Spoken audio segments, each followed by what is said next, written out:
Welcome to Buddha Bedtime Stories. Each night we return, not to something new, but to something ancient and already within us.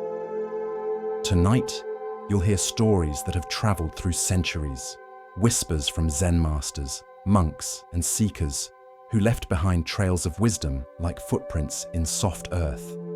Before we begin, where are you listening from tonight, and what time is it for you right now? You're part of a global circle of stillness, connected not by noise, but by presence. Let this be your time, a space to breathe, to let go, and to remember that peace is not found in the future, but in the stillness of this moment. These stories are quiet lanterns. Each one illuminates something simple, profound, and easily forgotten in the noise of daily life. Let their glow guide you back to yourself. So rest now. Take one slow, quiet breath with me. And as you exhale, let your shoulders soften, your mind settle, and your spirit begin to return home. Let's begin with the first story. It is said that if you gaze long enough at the full moon, you may see not a face, but a shape. A small, still shape, hunched and silent. A hair, curled in the center of silver light. In forests and villages, monks and children alike have told the story of how that hair came to be there.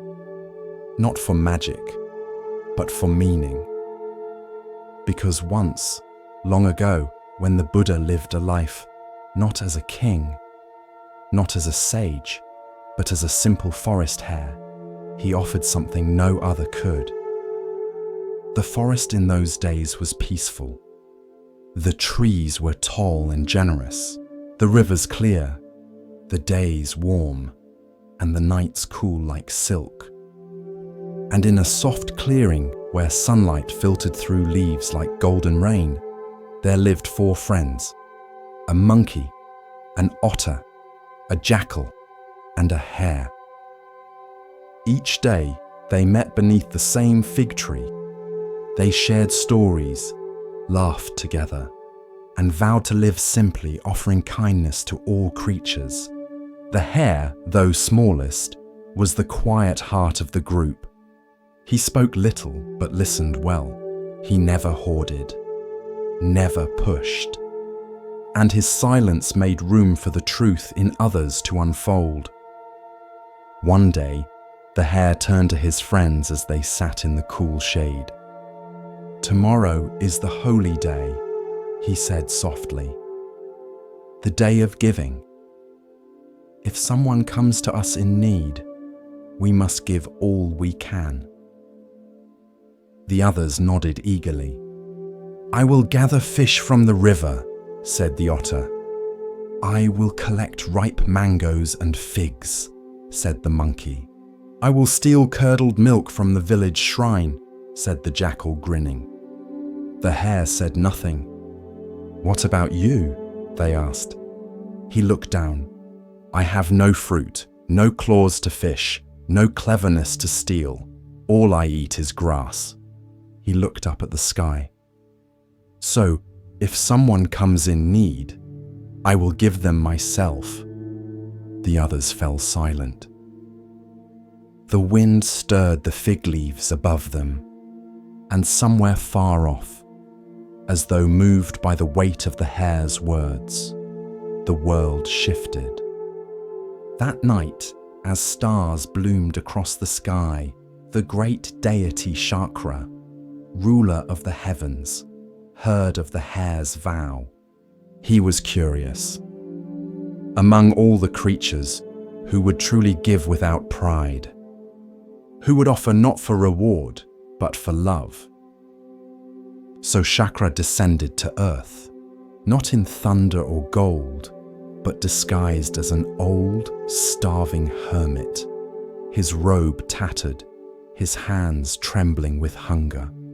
At dawn, he approached the clearing. The 4 friends welcomed him with reverence. "I am hungry," he said. "I have not eaten in days." The otter offered his fresh fish. The monkey gave sweet mangoes. The jackal, grinning, placed stolen butter and curds at his feet. Then the hare stepped forward. "I have nothing," he said gently, "but I will not break my vow." He turned to his friends. "Build a fire." They looked at him in confusion. He nodded. "Yes, a fire." As the flames rose, the hare bowed before the hermit. "I offer you the only thing I have, my body." And with that, he leapt toward the fire. But the flames did not burn. They shimmered and vanished. And in their place stood Chakra, radiant in divine form, his eyes filled with both sorrow and awe. "O noble hare," he said, "you were willing to give your very life without hesitation, without desire for praise. In all the worlds, I have not seen a gift so pure." He reached down and gently lifted the hare. "I will not let you die. Instead, your story shall live beyond this forest, beyond this age." Chakra turned his gaze to the sky, and with a wave of his hand, he painted the hare's image on the moon. From that day on, when the full moon rises over rivers and rice fields, over temples and rooftops and sleeping children, the hare watches from above. Not as a god, not as a legend, but as a reminder that the greatest gift is not gold, not grain, not clever words or rituals. It is the gift of selfless love. In time, the monkey, the otter, and even the jackal remembered the moment not with sorrow, but with wonder. They told it to their children. The forest grew quiet when the moon was full, and the fig tree always held a soft space beneath it, as if waiting. The story of the hare passed from mouth to mouth, country to country, century to century, and even now, if you ask an elder monk or a village storyteller why the moon glows so brightly, they may smile and say, "It's the light of a little forest hare."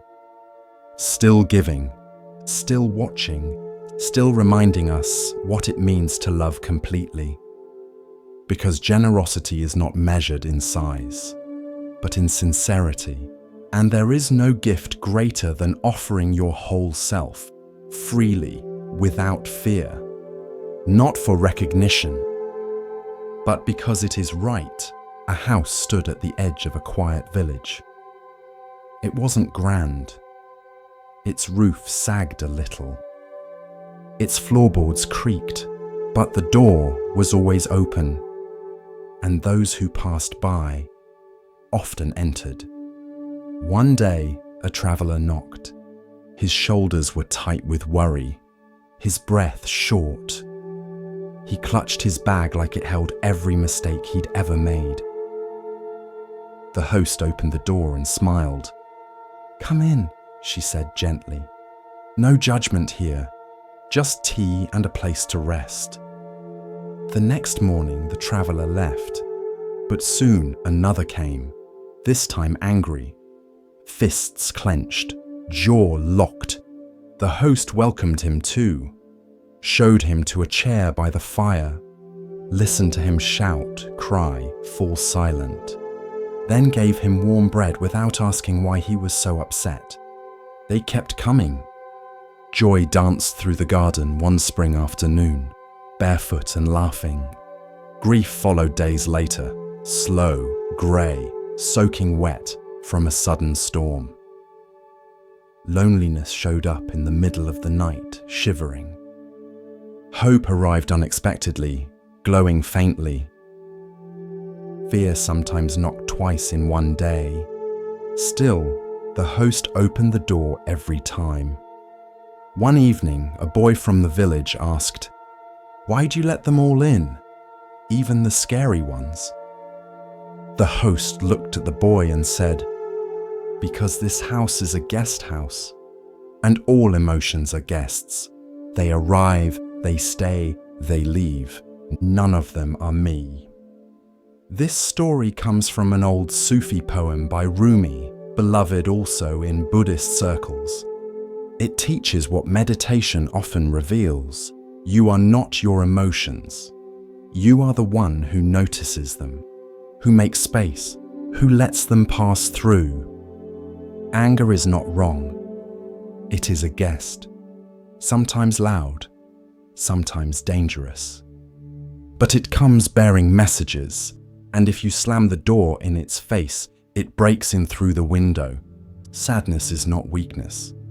It is a guest. It may rearrange the furniture for a while. It may lie on the couch for days. But eventually, it moves on, especially if you sit beside it instead of pretending it isn't there. Joy too is a guest. And though it's tempting to cling to joy and beg it to stay, even joy must leave. That's okay. You can welcome it again tomorrow. The problem is not the emotions. The suffering comes when we believe they are permanent, when we build whole identities around them. I am anxious. I am unlovable. I am angry. But you are not those things. You are the house. They are just visitors. There's a story of a monk who struggled with anxiety. He tried to push it away, ignore it, meditate it into silence. Nothing worked. Until one day, his teacher said, "Stop fighting the visitor. Invite it in, serve it tea, ask it why it came." The next time anxiety returned, the monk didn't resist. He noticed his breath tightening, his chest constricting, and he whispered, "Welcome, you're here again." He didn't like it, but he didn't hate it either. He watched it, listened to it, sat with it, and slowly it softened, and eventually it left.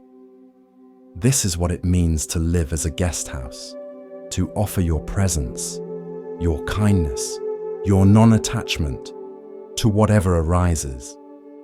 It does not mean you let the guests destroy the house. It means you don't mistake them for permanent residents. You set boundaries, but not walls. You show compassion, not control. You practice presence, not possession. Sometimes guests arrive unannounced. Sometimes they slam the door. Sometimes they cry in the middle of the night. That's okay. You breathe. You listen. You stay grounded in the structure of the house. The breath, the body, the awareness that is always home. Commentary. The guest house reminds us of the temporary nature of all emotions. Nothing stays forever, no matter how intense.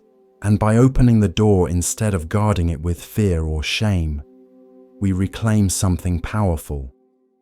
Agency. Because when you welcome a feeling, you stop being its prisoner. To be the host is not to be passive. It is to be strong, grounded, compassionate enough to say, "This too belongs, but it will not stay forever, and it is not who I am." You are not broken for feeling grief. You are not failing because fear has returned. You are not weak for missing someone. You are alive, and the guest house of aliveness is open to all visitors, even the ones that make us uncomfortable. When you practice this kind of welcoming, something beautiful happens. You stop judging others for their emotions too. You recognize their guests. You become safer, more compassionate, more real, because you've sat with your own visitors. And you know what it means to offer space. So tonight, when something arrives, a pang in your chest, a wave of sadness, a flicker of joy, pause, breathe, and ask gently, "What do you need? You're welcome here. For now." Then let it pass, let it teach you, let it leave, and return to silence. In the heart of the Himalayan foothills, where the clouds hung low and the trees grew tall enough to brush the sky, there lived an elephant unlike any other. He was large, yes, towering and strong. But it was not his size that set him apart. It was his silence, his gentleness, the way he walked through the forest without disturbing a single leaf. The other animals called him Chadanta, though few ever spoke directly to him. They simply watched, from trees, from burrows, from the safety of shadow, as he moved like a mountain in motion. He was the Buddha in a past life. And this is the story of his strength, not in battle, but in sacrifice. Chadanta lived alone by choice. He did not shun the world, but neither did he cling to it. He bathed in still lakes at sunrise. He ate from the same fig tree each day, taking only what he needed. When storms came, he broke branches to shelter smaller creatures. And when conflict stirred among the animals, he was the one they turned to, not for punishment, but for peace. Yet peace often invites jealousy, and far from the forest, deep within a palace carved of stone and silence, a queen sat with bitterness in her heart. She had once lived in that forest, a doe, soft-eyed and quiet, and long ago, when Chadanta had ruled a great elephant herd, she had been among them. She had loved him, deeply, without condition, but he had never looked her way, never spoken her name, never returned what she offered. And so, in her next life, reborn as a queen, she remembered only the wound, and she wanted revenge. She summoned the royal hunter and said, "In the northern forest lives a white-tusked elephant. His hide is pale, his eyes are gold. Bring me his tusks, no matter the cost." The hunter hesitated. It is said that he is gentle, wise. "All the more reason," she said, "to prove that the gentle can bleed." And so, with blade and bow, the hunter traveled north, through jungle, through rain, through weeks of silence, until he found the clearing near the fig tree. There stood Chadanta, still, listening to the wind. The hunter watched from behind the trees. He waited 3 days, but the elephant did nothing wrong. He did not rage, did not attack, did not falter. Only once did he cry out, and that was when he helped a small bird fallen from its nest. On the 4th morning, the hunter stepped forward. Chadanta turned, and in that moment he knew.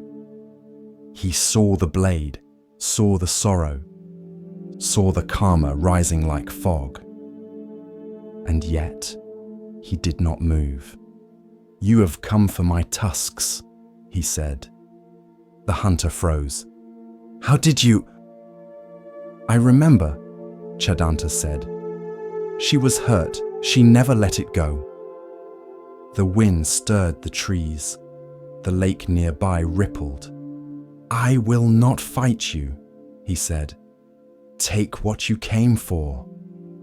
The hunter lowered his bow. "But I cannot kill you." "Then don't," said the elephant. "I will kneel. You may take the tusks. Spare the rest." And slowly, with the dignity of one who walks willingly toward pain, Chadanta lowered himself to the earth. The hunter wept as he worked, not because the task was hard, but because the elephant never once flinched. When the blade cut deep, he did not cry out. When the ivory came free, he did not recoil. He only said quietly, "May she find peace now." The hunter carried the tusks back to the palace, and when the queen saw them, gleaming, perfect, wrapped in bloodied cloth, she felt no triumph, only weight. She touched them once, and then began to shake, for in that moment her memories returned fully. Not of rejection, but of Chadanta lifting a fallen calf, of standing watch while others slept, of refusing to harm a single creature even when threatened. And now, that being had offered his very body. For her. She collapsed, and in her next life, it is said, she returned to the forest as a healer, not to take tusks, but to mend wounds. The story of Chadanta spread far beyond the forest. Monks carved his image into cave walls. Children whispered his name when they felt afraid, not because he was mighty, but because he proved that strength is not in what you strike, but in what you endure for the sake of others. Because true power needs no roar, it needs no armor. It needs only presence and the willingness to give without hatred, even to those who once wished you harm. As we continue our journey through the wisdom of Zen Buddhism, let us turn to a tale about recognition and the true nature of worth. This is the next story. In the garden behind the old temple, there stood a stone Buddha. He had no golden crown, no ornate altar, no flowers at his feet, just stone dash, weathered by rain, wind, and decades of silence. Moss gathered at the base, vines crept along his arm, birds landed on his head without reverence. And still he sat, eyes closed, hands folded, unmoved. Generations of monks came and went. Some swept the garden path, others meditated nearby, but few paid the Buddha much mind. Time had dulled his features. No one prayed to him. Tourists ignored him for the bright lacquered statues inside the main hall. He was just there, part of the background. Then one day a child arrived. She was the daughter of a villager who came to deliver vegetables. While her father spoke to the cook, the girl wandered through the herb garden, past the bell tower, until she saw the statue. Something about it made her stop. Maybe it was the silence, maybe it was the stillness, or maybe it was the dust. She reached out and touched the cheek of the statue. It felt cold, rough, real. "Who is this?" she asked when her father returned. The cook chuckled. "Just an old Buddha. No one important." But the abbot, who had been nearby, turned and smiled. "No one important?" he said softly. "Then perhaps he is teaching more than we realize." The next day, the girl returned with a cloth. She wiped the statue's face gently. The dust didn't all come off. Some of it was too stubborn, too deep. Still, she came again the next day, and the next. She brought water, polished one ear, cleaned the fold of the robe, not to make it shine, but to see what was underneath. Each day, the Buddha seemed to return a little more, not just to sight, but to presence. Soon, other villagers took notice. A few offered flowers. One man brought a small bowl of rice. The monks watched, a bit puzzled. "This statue has always been here," said one. "Why now?" The abbot simply nodded toward the girl. "Because someone remembered him." That evening, during the Dharma talk, the abbot told a story. "Long ago," he began, There was a temple in Thailand that housed a clay Buddha. Plain, ordinary, but during renovations a crack formed, and when monks investigated, they found gold beneath the clay. He paused. For years no one knew. Dust had hidden what was always shining. The monks were quiet. They knew he wasn't just talking about statues.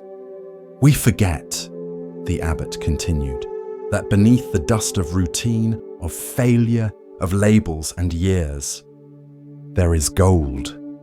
The girl didn't understand the full teaching, but she understood enough that something once ignored could be sacred, that what others pass by might be worth sitting with. Months passed. The Buddha still wore dust, but now it was brushed gently, not erased, just respected. His cracks weren't patched, his moss not scraped away, because the lesson was not perfection. It was presence. Years later, the girl grew older, left for school, moved to the city. But every time she returned home, she visited the statue, bowed, closed her eyes, and sat. One spring, she returned to find a small plaque had been placed beside the Buddha. It read, "Covered in dust, still whole." And beneath it, a haiku, "Stone does not forget, even as moss takes its hold." The silence remains. In the end, the statue never moved, never spoke, never sparkled, but it changed those who looked long enough, not by demanding attention, but by waiting patiently for someone to remember that beneath the dust, nothing was ever missing. The morning mist curled like breath above the water. Dew clung to each blade of grass, and the banyan trees stood tall and patient, their thick roots like ancient hands gripping the earth. In this quiet forest, life stirred slowly. A family of parakeets stretched their wings. Wildflowers opened their sleepy faces to the sun.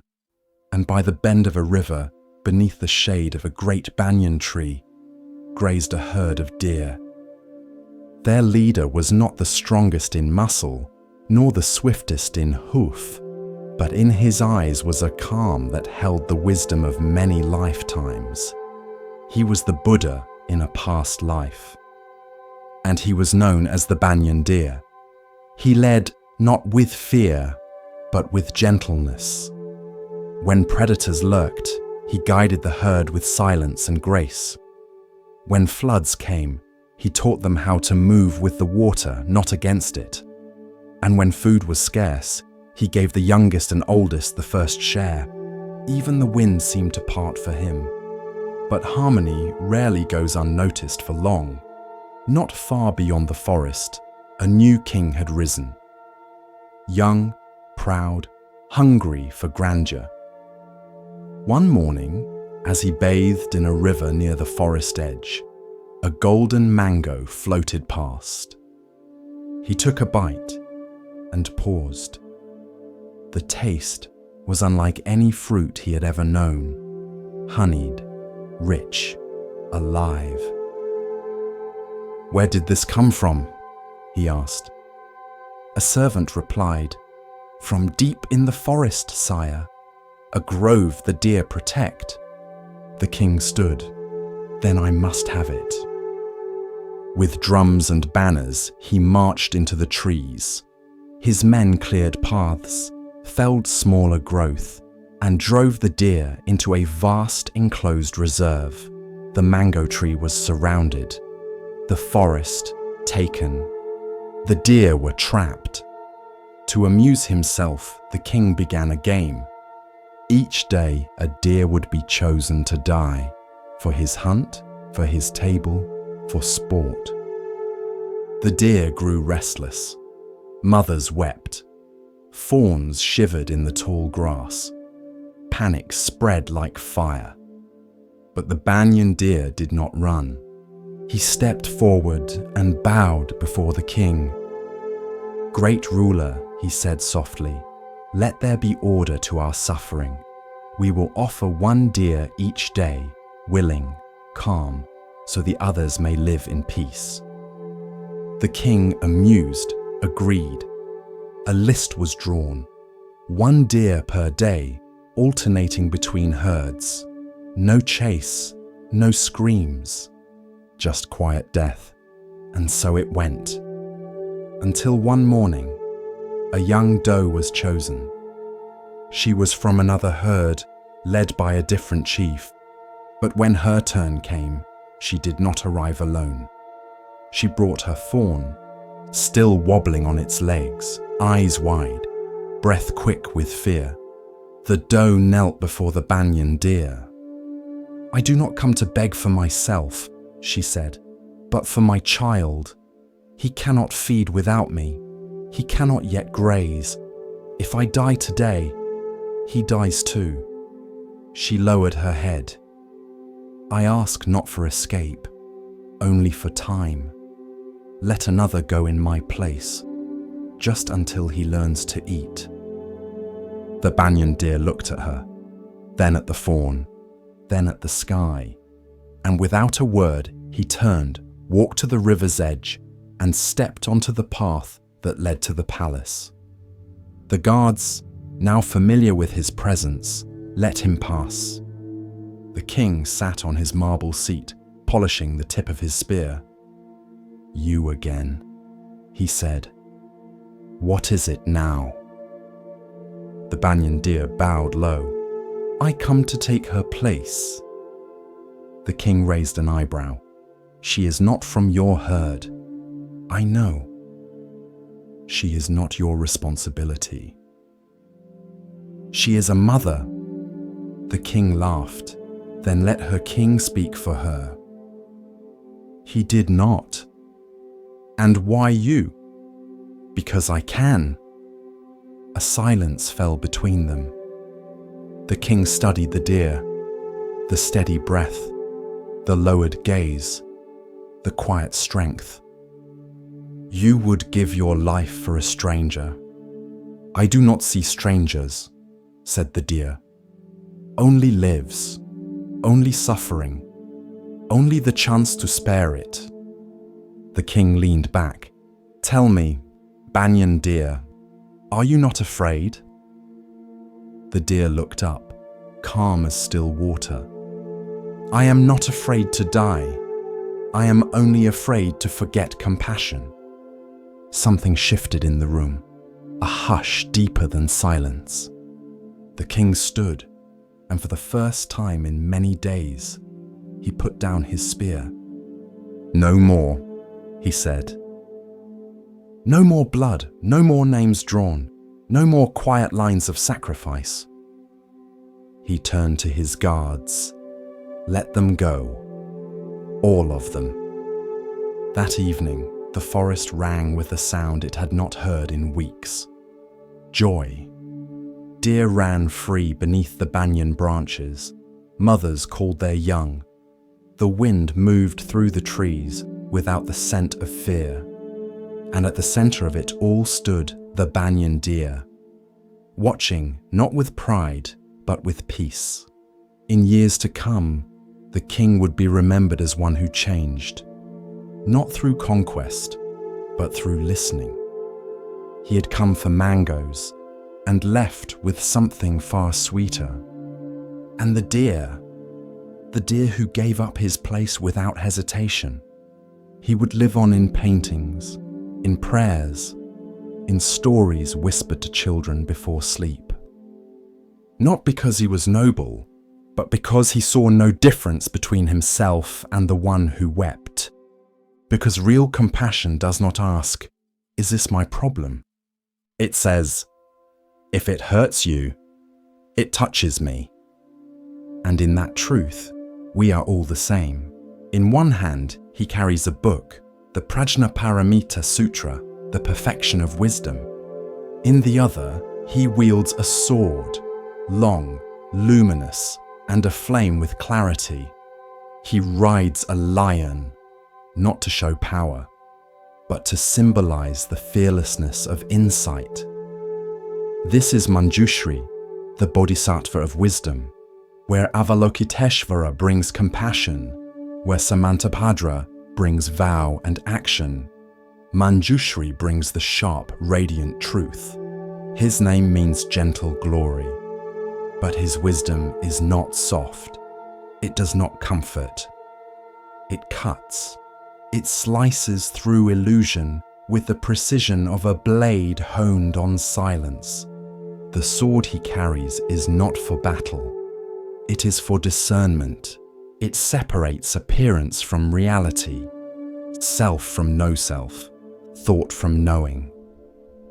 It reveals what we are too afraid to see and too free not to see. In the old sutras, it is said that Manjushri's wisdom is so sharp, he was enlightened before the Buddhas of the past. He is the eternal teenager of the Mahayana pantheon, ever young, ever clear, ever unburdened by delusion. Where others hesitate, Manjushri speaks. Where others follow rules, Manjushri asks why.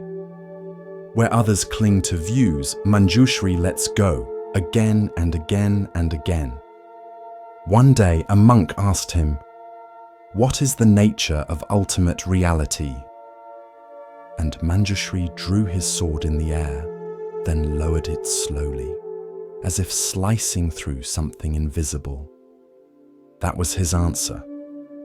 Because words can't always hold wisdom. Sometimes it must be shown. In Zen temples, the figure of Manjushri is often placed behind the Roshi's seat, not as decoration, but as a reminder that true teaching must be rooted in clarity, that every word spoken should come from a place that has already cut through ego, opinion, attachment. The teacher, like Manjushri, must see clearly before they speak. There is a famous koan. A young monk full of doctrine said to the master, "I've memorized the Heart Sutra. I understand emptiness. There is no I, no ear, no mind, no path, no attainment." The master pointed to a bowl of rice and said, "Then eat, because understanding is not the point. Living is."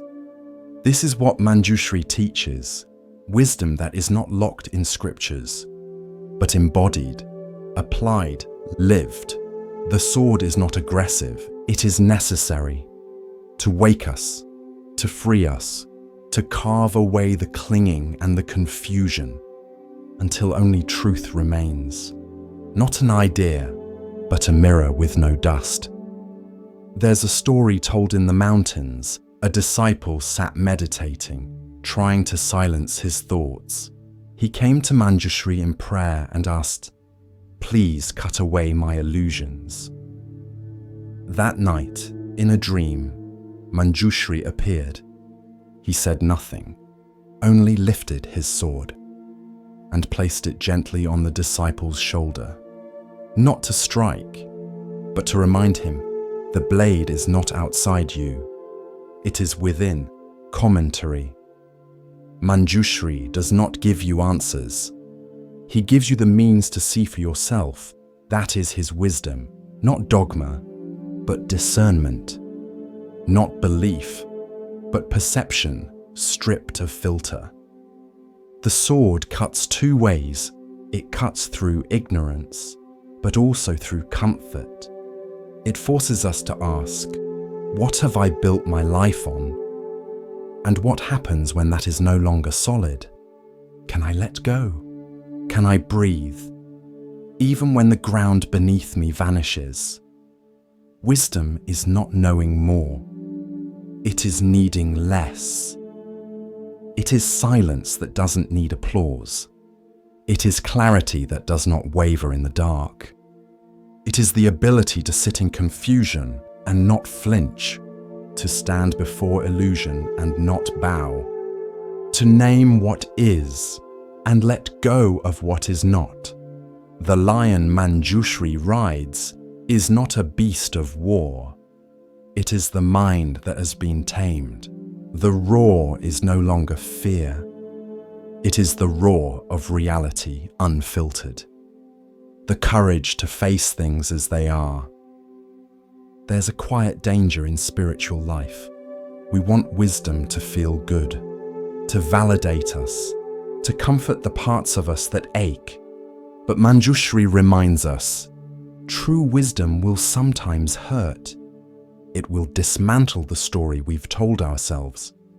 It will whisper, "You are not who you think you are." And if we listen, the story ends and life begins. In your own practice, the sword appears in many forms.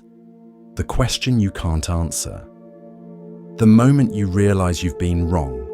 The teacher who looks you in the eye and says nothing because anything they say would only get in the way. That is the sword, cutting gently, so you can see clearly. You don't have to fear it. You have to wield it. In kindness, in honesty, in the decision to no longer live half asleep. When you chant, chant with the sword. When you bow, bow with the sword. When you love, love with the sword. Not to harm, but to see clearly what love is. Because love without wisdom is sentiment, and wisdom without love is cold. But together, they are Manjushri and Avalokiteshvara, and the path itself. As we move deeper into the quiet teachings of Zen, we come to a story about seeing clearly and understanding true value. Listen carefully to the next story. The forest welcomed him, but not with comfort. It offered no shade from questions, no warmth from familiarity. Siddhartha had left behind the silk and gold of palace life, and now walked among wandering seekers, mendicants, and sages whose ribs showed like cages, and whose eyes glimmered with discipline or delusion. He sought teachers, and they welcomed him, for his mind was sharp and his determination pure. He studied with Arada Kalama, who taught of the formless meditative realms, places where consciousness floated like light on still water. Siddhartha followed his teachings, and with silent breath and sharpened focus, he reached those plains. His mind became spacious. His thoughts slowed like clouds drifting across a still lake. For hours, even days, he remained in deep absorption, untouched by fear, untouched by want. But when he opened his eyes, he saw the truth. Though his body was still, suffering had not ended. The world remained the same. Hunger still visited the poor. Age still bent the backs of farmers. Death still came to children and kings alike. He bowed to Arada Kalama with gratitude and moved on. Next, he studied with Udaka Ramaputta, who taught of neither perception nor non-perception, of the vast nothingness that lay beyond all forms. Siddhartha once again followed, and again he reached the heights. He learned to let go of sensation, of even the thought of self. He floated, as if beyond the skin of the world. But again, when his eyes opened, the truth remained. Desire still lingered. Aging still came. Death still waited. He thanked his teachers, bowed with reverence, and walked on. He had reached the highest peaks of mind. He had sat in the palace of consciousness. And still, he had not seen freedom. In a grove beside the Niranjana river, he found a band of 5 ascetics who practiced fierce austerity. They believed that the body must be conquered by pain, that by starving it, punishing it, mastering its cravings, one could burn away desire and illusion. Siddhartha joined them. He ate but 1 grain of rice a day, He chewed each grain for long minutes until it dissolved like a breath. He slept in the open, through storm and frost, curled against the roots of trees, his robe no thicker than air. He held his breath until his vision blurred and his head rang with wind. His limbs withered. His skin clung to his bones like silk over stone. His hair fell in clumps, and birds perched near him, thinking him a branch. He listened only to silence. He welcomed pain. He thought it would purify him, but the fire of truth did not rise. He could silence the body. He could silence even the mind, but the ache remained. The ache that asked, why do we suffer? Why do we cling? What ends the endless turning of sorrow? One day, as he bathed in the river, he collapsed from weakness. The water barely reached his knees, yet his strength failed him. His vision dimmed, the world tilted. A young girl named Sujata saw him and, moved by compassion, offered him a bowl of rice milk. Her hands trembled as she knelt before him, unsure if he was a spirit or a dying man. The milk was warm, the grains soft. As it passed his lips, his body stirred, not with indulgence, but with remembrance. The body was not the enemy, nor was the world. In that moment, clarity dawned. This was not failure, this was insight.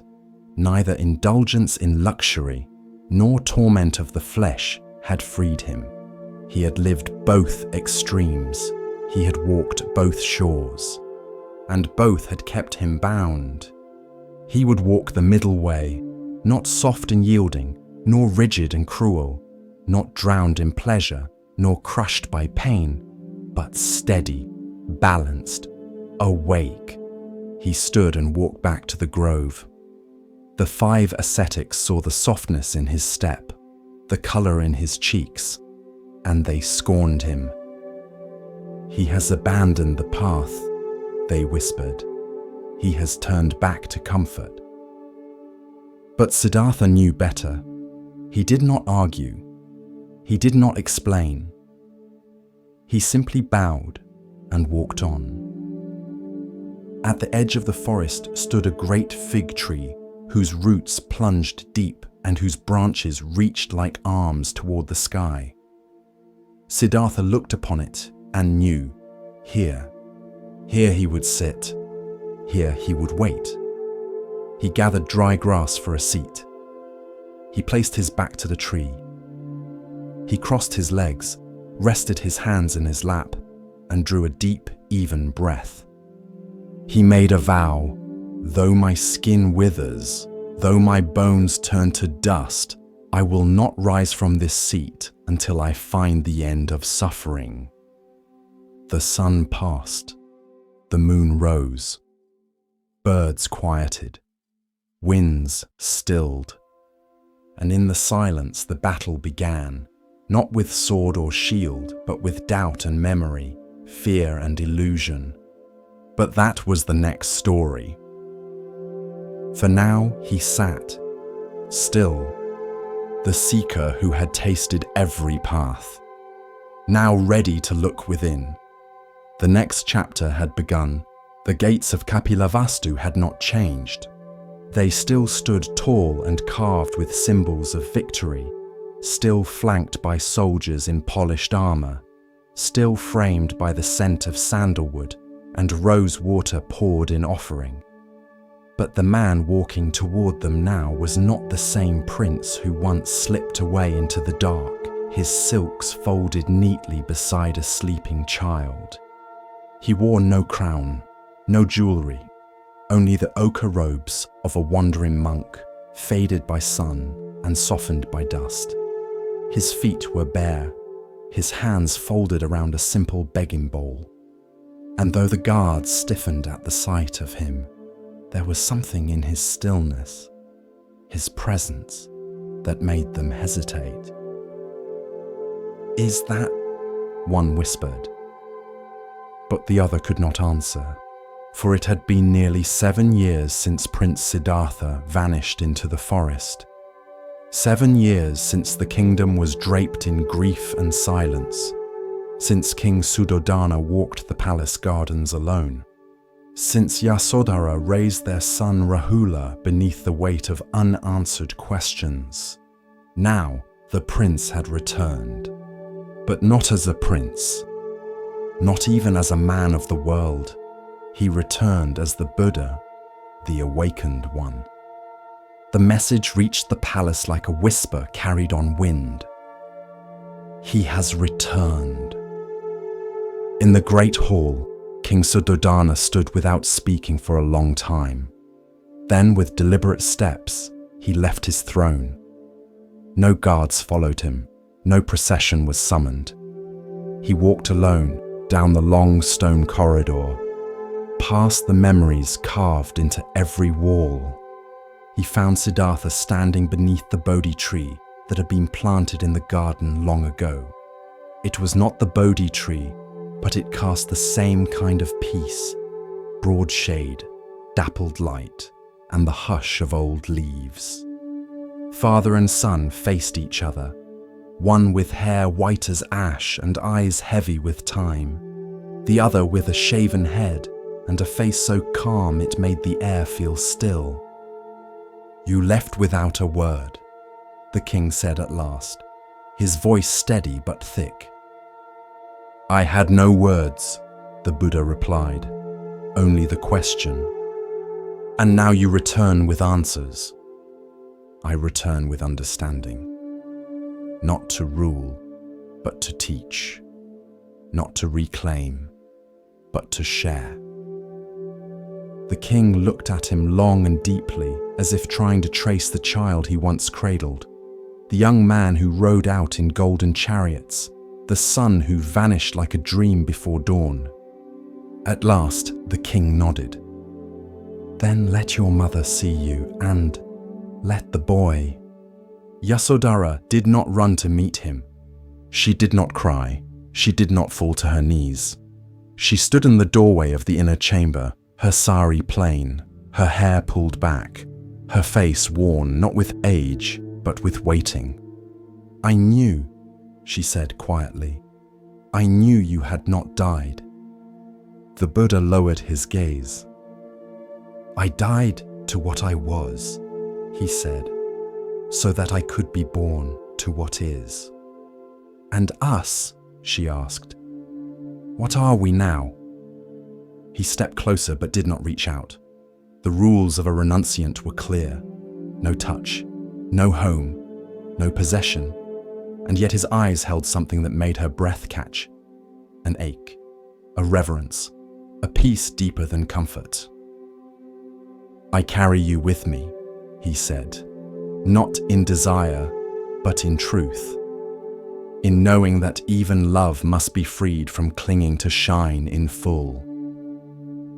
Behind her, a boy's voice echoed through the hall. "Mother, who is it?" Rahula stepped into the light.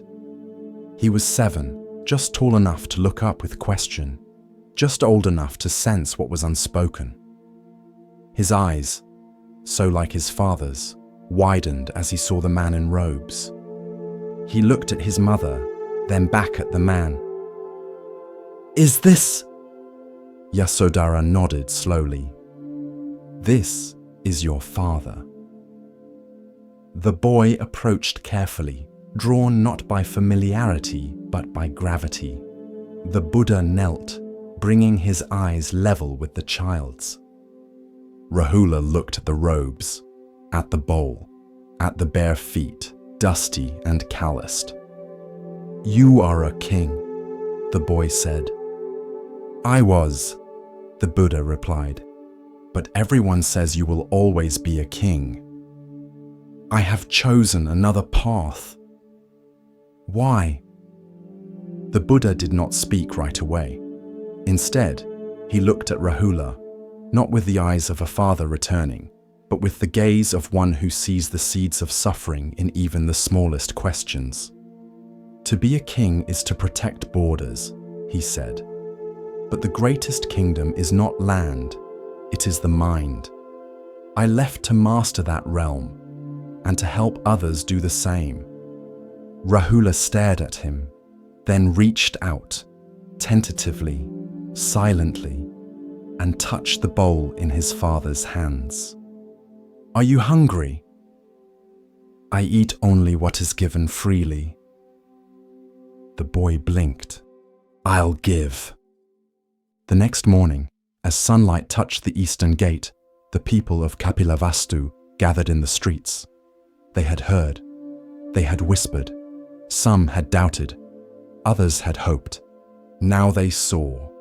The Buddha walked barefoot through the city with his disciples behind him, his bowl held gently, his eyes neither lifted in pride nor lowered in shame, just present.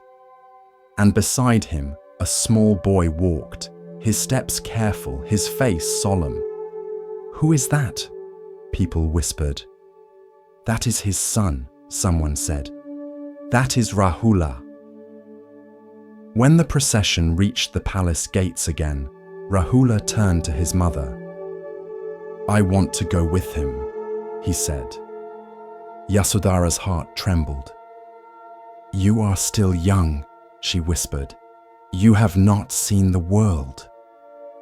But I have seen him, Rahula said, and he is the world. She knelt and held his face in her hands, kissed his forehead, and let him go, not out of abandonment, but out of trust. Rahula turned to his father. Teach me. That night, under a canopy of stars, the Buddha gave his son the precepts. A child novice, a seeker born not of blood, but of choice. He named him Rahula, not in casual use, but in truth. Fetter, for that is what the boy had been once, a golden chain pulling at his heart. But now the chain had turned to light, not attachment, but connection, not weight, but legacy. The Buddha looked at his son as he slept beside the fire, curled in a robe too big, holding a wooden begging bowl like a treasure. And for a moment, the silence was not empty. It was full. Years later, Rahula would become a monk in full, respected for his insight and restraint. He would ask deep questions and receive answers not as a prince's son, but as a seeker in his own right. But none would forget that first night. When the Buddha returned, not with chariots, but with calm, not to rule, but to gaze into his son's eyes, and say without speaking, I left so you would not inherit illusion. I returned so you could choose the truth. And in that silent gaze was everything a father could offer and everything a seeker could need. In a small temple nestled between pine trees and fog, there burned a single candle. It was placed each morning in the center of the meditation hall. No glass shield, no tall holder, just a quiet flame in a shallow dish. It flickered gently as monks came and went. It was not large, not dazzling, but it was always there. Software steady, alive. One morning, a gust of wind swept through the open window. The flame bent low, danced wildly, then steadied, then bent again. A novice sitting nearby grew anxious. He reached to close the window, but the old teacher touched his arm and whispered, Wait, let it breathe. The flame, though small, did not go out. It fluttered, dimmed, but held on. The room stayed still, and after a few moments the wind passed. The candle straightened, its glow calm once more. The teacher turned to the novice and said, This is your mind. This is your breath. This is your life. A candle by nature is vulnerable. One sharp breath, and it's gone. One careless movement, and it's lost.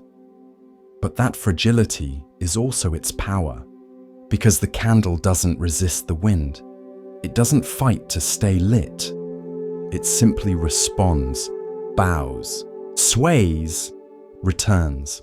In Buddhism, the flame is often used as a metaphor for consciousness, flickering, ever-changing, not a solid thing, but a process, a dance between wick, wax, and air. Your thoughts are like the flame, your body, the wick, your breath, the air that sustains it, and the wind. That's life. The candle cannot control the wind, but it learns to dance with it. And that is the teaching. The novice asked, "But what if the flame goes out?" The teacher smiled. "Then we light it again, and again, and again. This is the practice. You will lose your calm. You will be shaken. Your light will dim, but the wick is still there. The wax remains. You are never without the capacity to be rekindled. There is a Tibetan saying, better to light a single candle than to curse the darkness. But even deeper is this. Learn to trust the candle, even when the wind rises." In the days that followed, the novice watched the flame more closely. He began to notice how it moved, how it bent without fear, how it never clung to its shape from a moment before. And one morning, during Zazen, as a storm passed outside, he did not flinch. He simply watched the flame bend and return. And in that moment, something in him softened too. This is what meditation teaches, not how to still the wind, but how to let the flame bend without going out, how to meet life's changes with grace, how to stop fearing your own flicker.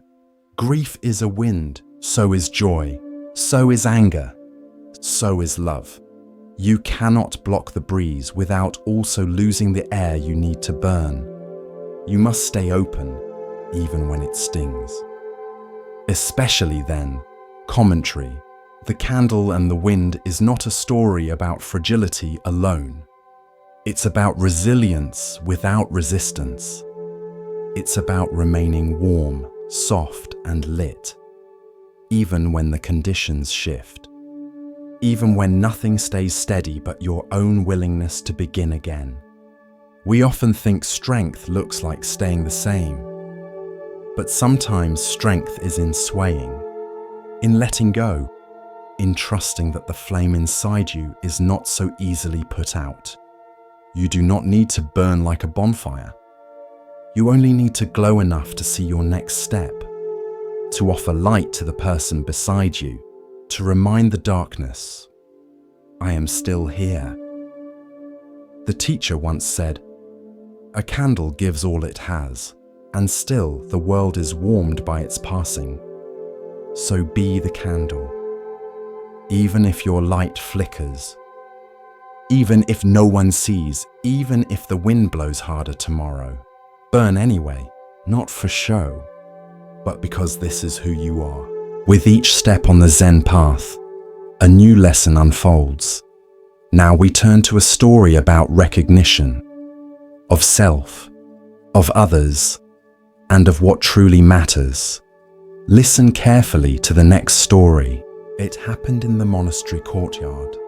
A cat had wandered in from the fields, slim, white-pawed, with eyes like river stones. The novices argued over it.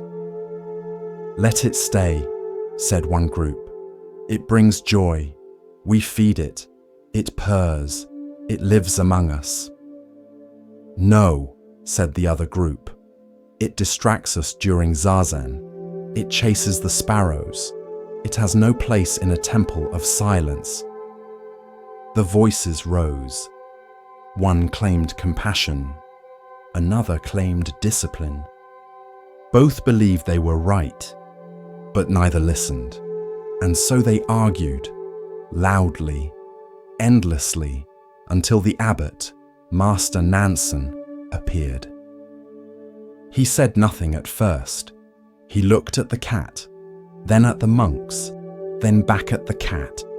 In one swift motion, he drew his blade from beneath his robe, held it high, and said, "If any of you can say a true word, this cat will be spared." Silence. No one spoke. The wind stirred. The cat blinked, and then the blade flashed, and the cat was gone. That is the story, told for centuries across temples and texts, debated, feared, questioned, but never forgotten. Later that evening, Master Nansen told the story to Yoshu, his senior student. Joshu did not argue. He did not recoil.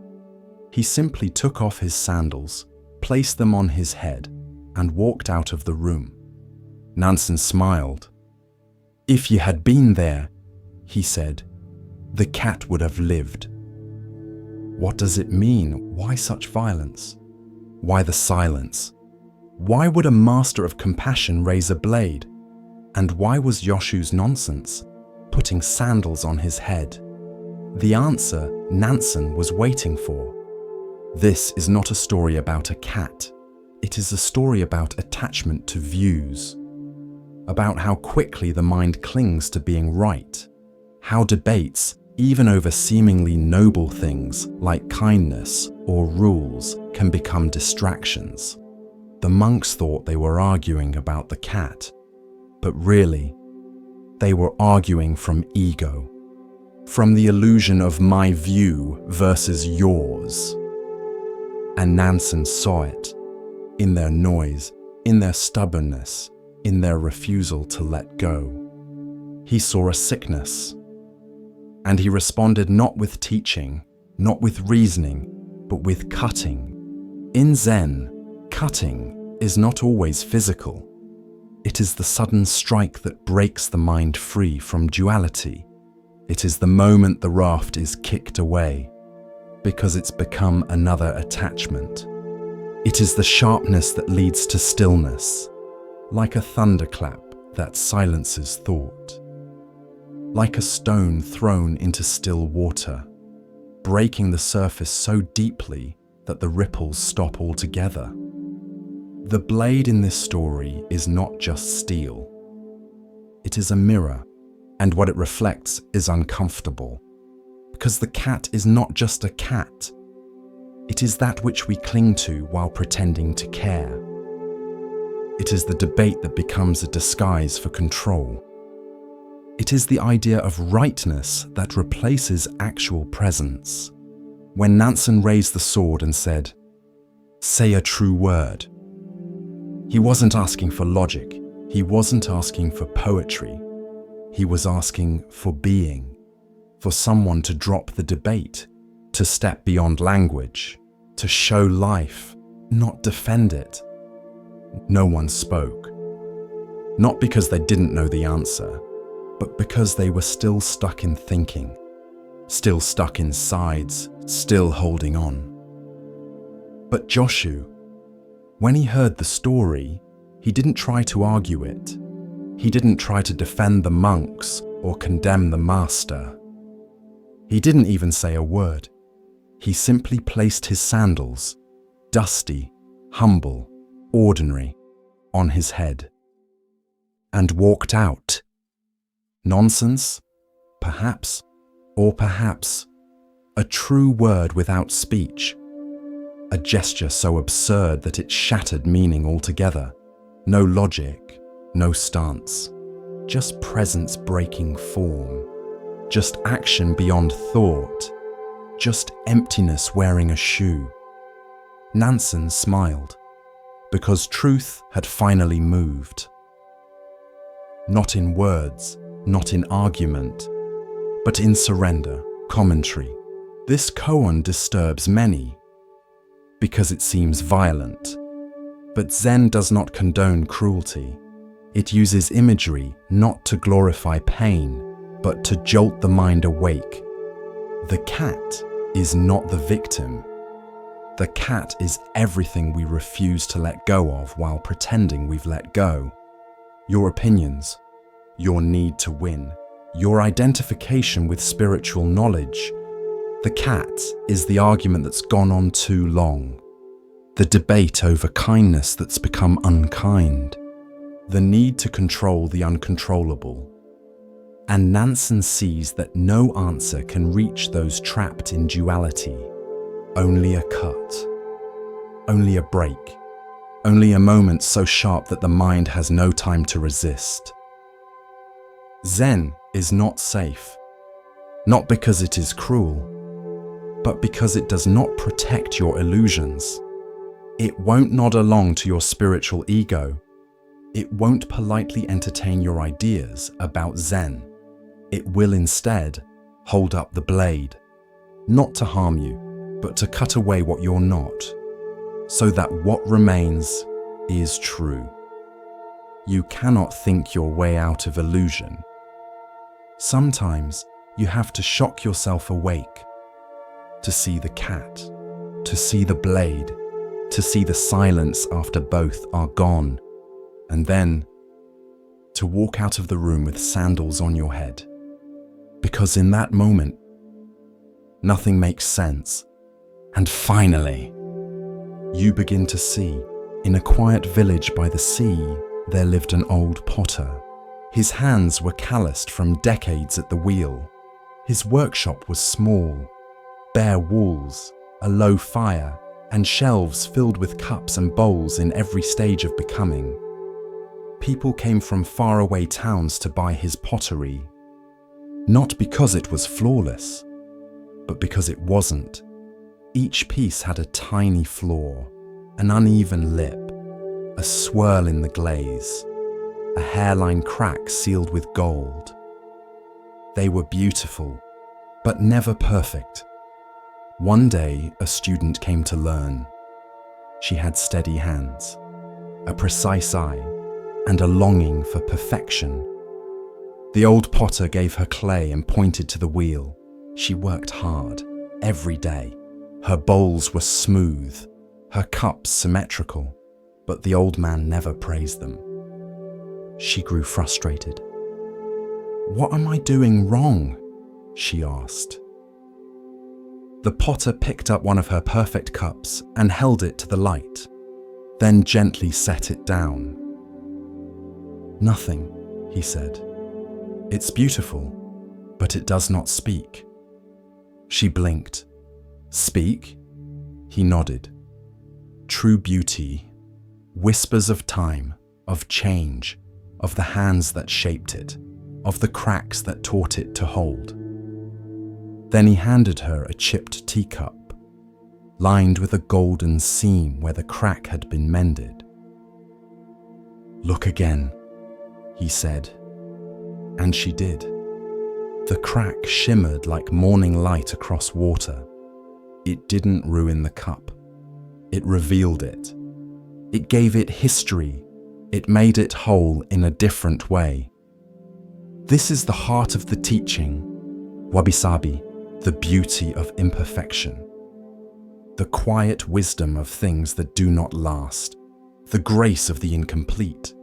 In Japanese tradition, broken pottery is not discarded. It is repaired with kintsugi, a lacquer mixed with gold or silver, not to hide the break, but to honor it, to say, this too is part of the story. Buddhism speaks of impermanence, anicca, as one of the 3 marks of existence. Everything that arises passes. Everything that is born changes. Everything we love will one day break. And that truth is not meant to depress us. It is meant to wake us up. To love something fragile is not foolish. It is courageous. To drink from a cracked teacup, knowing it may not last another year, is to say, this moment matters because it will not come again. The student learned slowly. She stopped trying to make perfect pieces. She let the clay wobble, let the glaze drip, let the firing crack a rim now and then. And when it did, she filled it with gold. One afternoon, she brought the potter a cup she had broken by accident. She expected him to scold her, but he smiled. "Ah," he said, "now it begins." And together they repaired it, not to erase the break, but to bless it. Commentary: the cracked teacup is not about pottery. It is about you, about your heartbreaks, your failures, your aging skin, your tired hands, the things you thought made you less beautiful. Maybe the very things that make you most real, most whole, most you. We live in a culture obsessed with flawlessness, airbrushed images, filtered faces, words rehearsed until they lose their soul. But Buddhism invites us into a different gaze, a gaze that sees truth in the wrinkle, wisdom in the scar, grace in the stumble. You do not need to be flawless to be worthy. You do not need to hide your breaks. You only need to honor them. To say, yes, I cracked, but I learned how to hold more. There is an old saying, the wound is where the light enters you, but also the gold follows the fracture. Your pain is not shameful. It is precious because what you do with it, how you mend, how you carry yourself forward, that is your art. The next time something breaks, a plate, a plan, a piece of your confidence, pause, take a breath, gather what remains, and ask, how can I make this whole again? Not by hiding the crack, but by letting it shine. You are the cup, and you are also the gold. Long ago, in the shadow of the Mahabharata range, there lived a young man named Jorin. He was clever, quick-witted, strong of voice and proud of heart.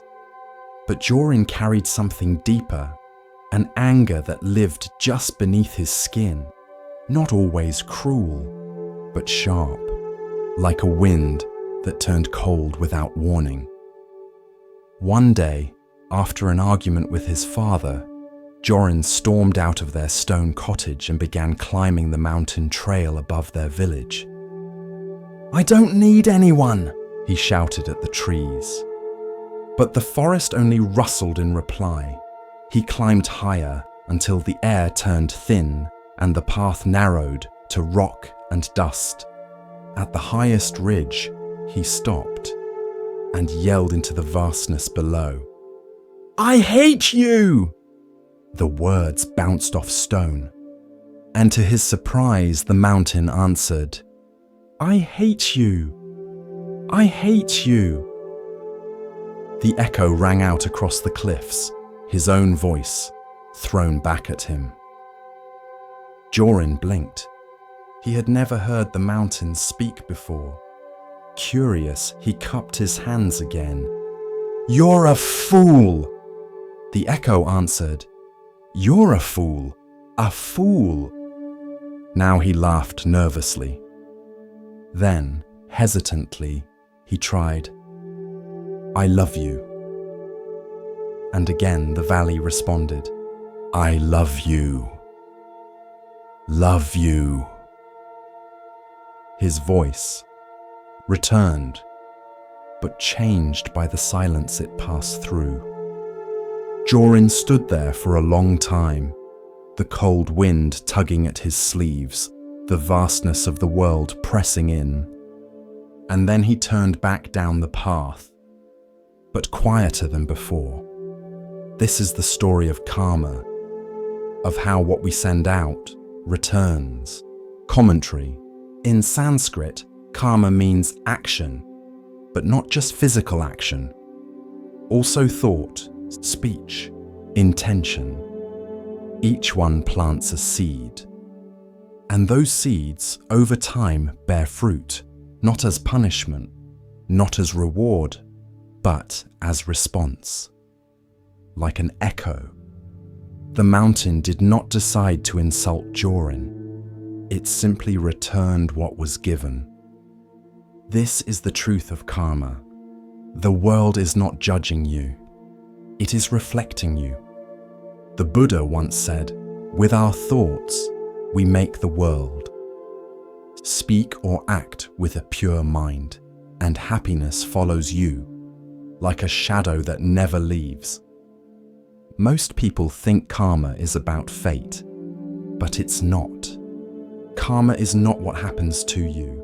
It's how you move, and what that movement shapes in return. Jorin didn't change overnight, but that moment on the mountain stayed with him. He began to notice the way his words shaped the people around him, how a harsh joke left someone smaller, how a small kindness lifted a room. He didn't always get it right, but now he listened for the echo. One day, years later, Jorin stood at the base of the same mountain. His son, angry about a broken toy, was shouting at the sky. Jorin placed a hand on his shoulder and said, "Careful, little one. The mountain hears." The boy looked up, puzzled, and Jorin smiled. "Speak gently, even when no one answers right away." Because life is an echo. Sometimes it comes back loud, sometimes soft, sometimes years later, sometimes not until your children feel it. But it always returns. So what will you shout into the valley? What kind of world will your words shape? Be mindful of your echoes, because one day you'll hear them again. As our exploration of Zen Buddhism deepens, let us listen to a story that reveals how true worth is often overlooked. Here starts the next story. He sat at the back of the community hall, near the exit. Not hiding, just watching. The others talked, laughed, poured coffee from large silver thermoses and passed around paper cookies from supermarket trays. But he didn't move, didn't smile, didn't speak, just watched. His name was Curtis. Army jacket, grey beard, hands that twitched slightly even when still. He had come to the meditation group because his VA counselor suggested it. "You don't have to talk," she said. "Just show up." So he did, and for 6 weeks, he said nothing. But he returned. Same chair, same silence, same eyes that carried too many memories to speak aloud. The teacher never pressed. A woman in her 50s with a quiet strength. She guided them through breath awareness, walking meditations, and loving kindness phrases that sometimes made people cry without knowing why.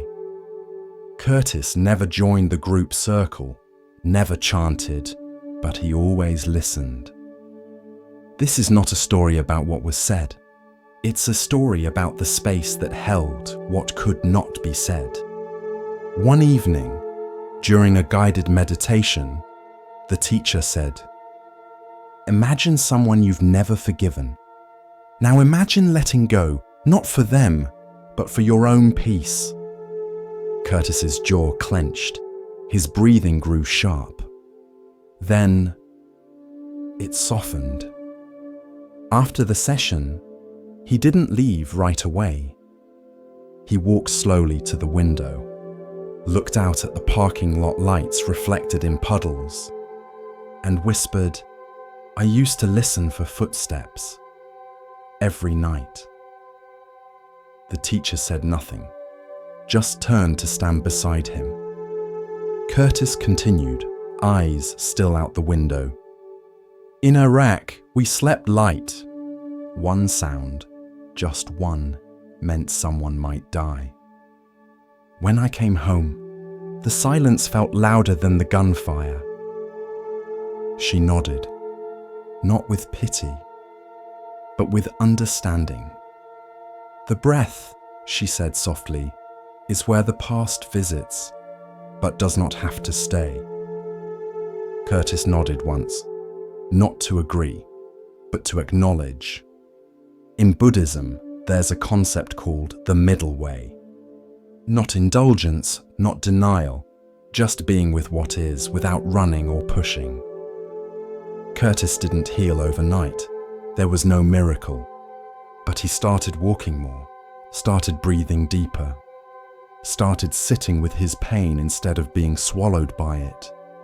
And slowly, the silence became less sharp. One night after the group had left, he stayed behind. He rolled up the mats, wiped the floor with quiet care, turned off the lights, and before he left, he bowed. No one saw it, no one needed to. There's a koan that says, "Show me your original face, the one you had before the world told you who to be." Curtis was learning to meet that face again. Not as a soldier, not as a broken man, but as someone who could sit with sorrow without becoming it. One evening, a new veteran came to the group. Stiff posture, uneasy eyes. Curtis noticed. After the session, he walked over and offered a single sentence. "Don't worry, you don't have to say anything." Then he sat down beside him, and they watched the rain together. Healing isn't loud. It's not sudden. Sometimes it sounds like silence learning to be gentle. It was a quiet station. Old stone, metal benches, pigeons pacing like monks in mourning robes. The arrivals board flickered. The loudspeaker crackled, and trains came and went, their breath hissing across the platform like tired beasts. Every day just before noon, an old man would arrive. He wore a flat cap, pressed slacks, a wool coat that had seen better winters. He never boarded. He never greeted anyone. He simply sat. Same bench, same hour, same stillness. At first, people thought he was waiting for someone. A son, a daughter, a wife who might never arrive. They glanced at him with quiet sympathy or soft dismissal, but the days passed. Then weeks, and he was always there, alone, unbothered, still. One day, a young woman sat beside him. She was holding a phone in one hand, tapping constantly, half listening to music in the other ear.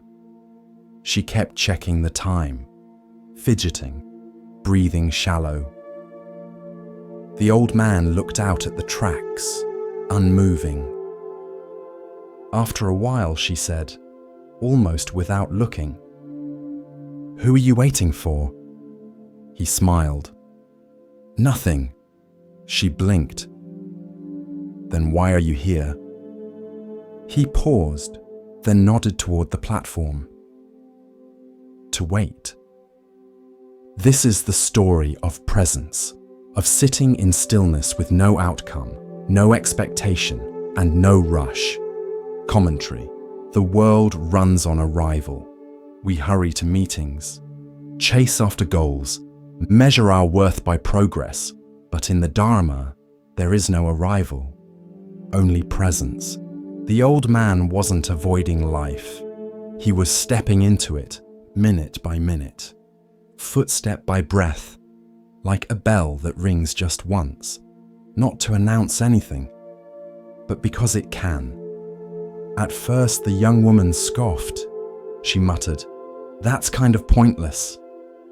The old man nodded. Yes, and peaceful. She paused, looked at him fully for the first time. There was something settled in his face, not detached, just done chasing. He didn't ask her what she did for work, didn't comment on the news, didn't offer advice. He just sat and breathed. The train came. She didn't get on. Instead, she silenced her music, turned off her phone, sat beside him. They shared the silence for half an hour.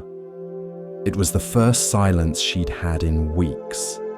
The Buddha once said, "Better than 1,000 hollow words is one word that brings peace."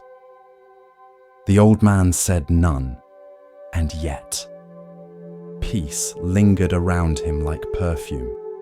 He came every day, even in the rain, umbrella in hand, thermos of tea, soft eyes and unhurried limbs. He didn't come to do anything. He came to stop doing. We often misunderstand waiting. We think it's the pause before real life. But sometimes, waiting is life, not for something, but with it. Eventually, the young woman started visiting more often. She brought tea, sat on the same bench, and didn't speak, until one day she asked, "What if the person you were waiting for never comes?" The old man looked at her with a calm smile. "Then I'll still be here." That's the power of presence. It doesn't depend on outcome. It doesn't beg for fulfillment. It simply is. In time, others noticed. A mother sat for 5 quiet minutes with her son. A commuter took off his headphones. A woman reading poetry closed her book and just watched the clouds drift. No one spoke, but something was shifting. Not loudly, not suddenly, like morning fog lifting, unnoticed. And then, one spring day, the old man stopped coming. His bench stayed empty, but the silence remained. So did the stillness, and the space he had created. By doing nothing, expecting nothing, needing nothing. Wasn't empty, it was full of something rare. Peace. The young woman still visits the bench, not daily, not ritually, just when the world starts rushing too fast. She sits, breathes, smiles at passing trains, and once when a man sat beside her and asked, "Who are you waiting for?" she answered, "No one." Then added, "I'm just here, in the heart of the city of Vaishali, not far from the clamour of markets and the perfume of jasmine, there lived a man unlike any other. He was wealthy, yes. His robes dyed in saffron and silk, his estate wide as a lake. He was respected, known to governors and scholars alike. He was a householder, a father, a merchant. But more than that, he was awake. His name was Vimalakirti. Unlike the monks, he did not wear simple robes. Unlike the ascetics, he did not live in the forest. He lived in the world, but not of it. He walked through noise with the silent mind. He moved through illusion without being caught.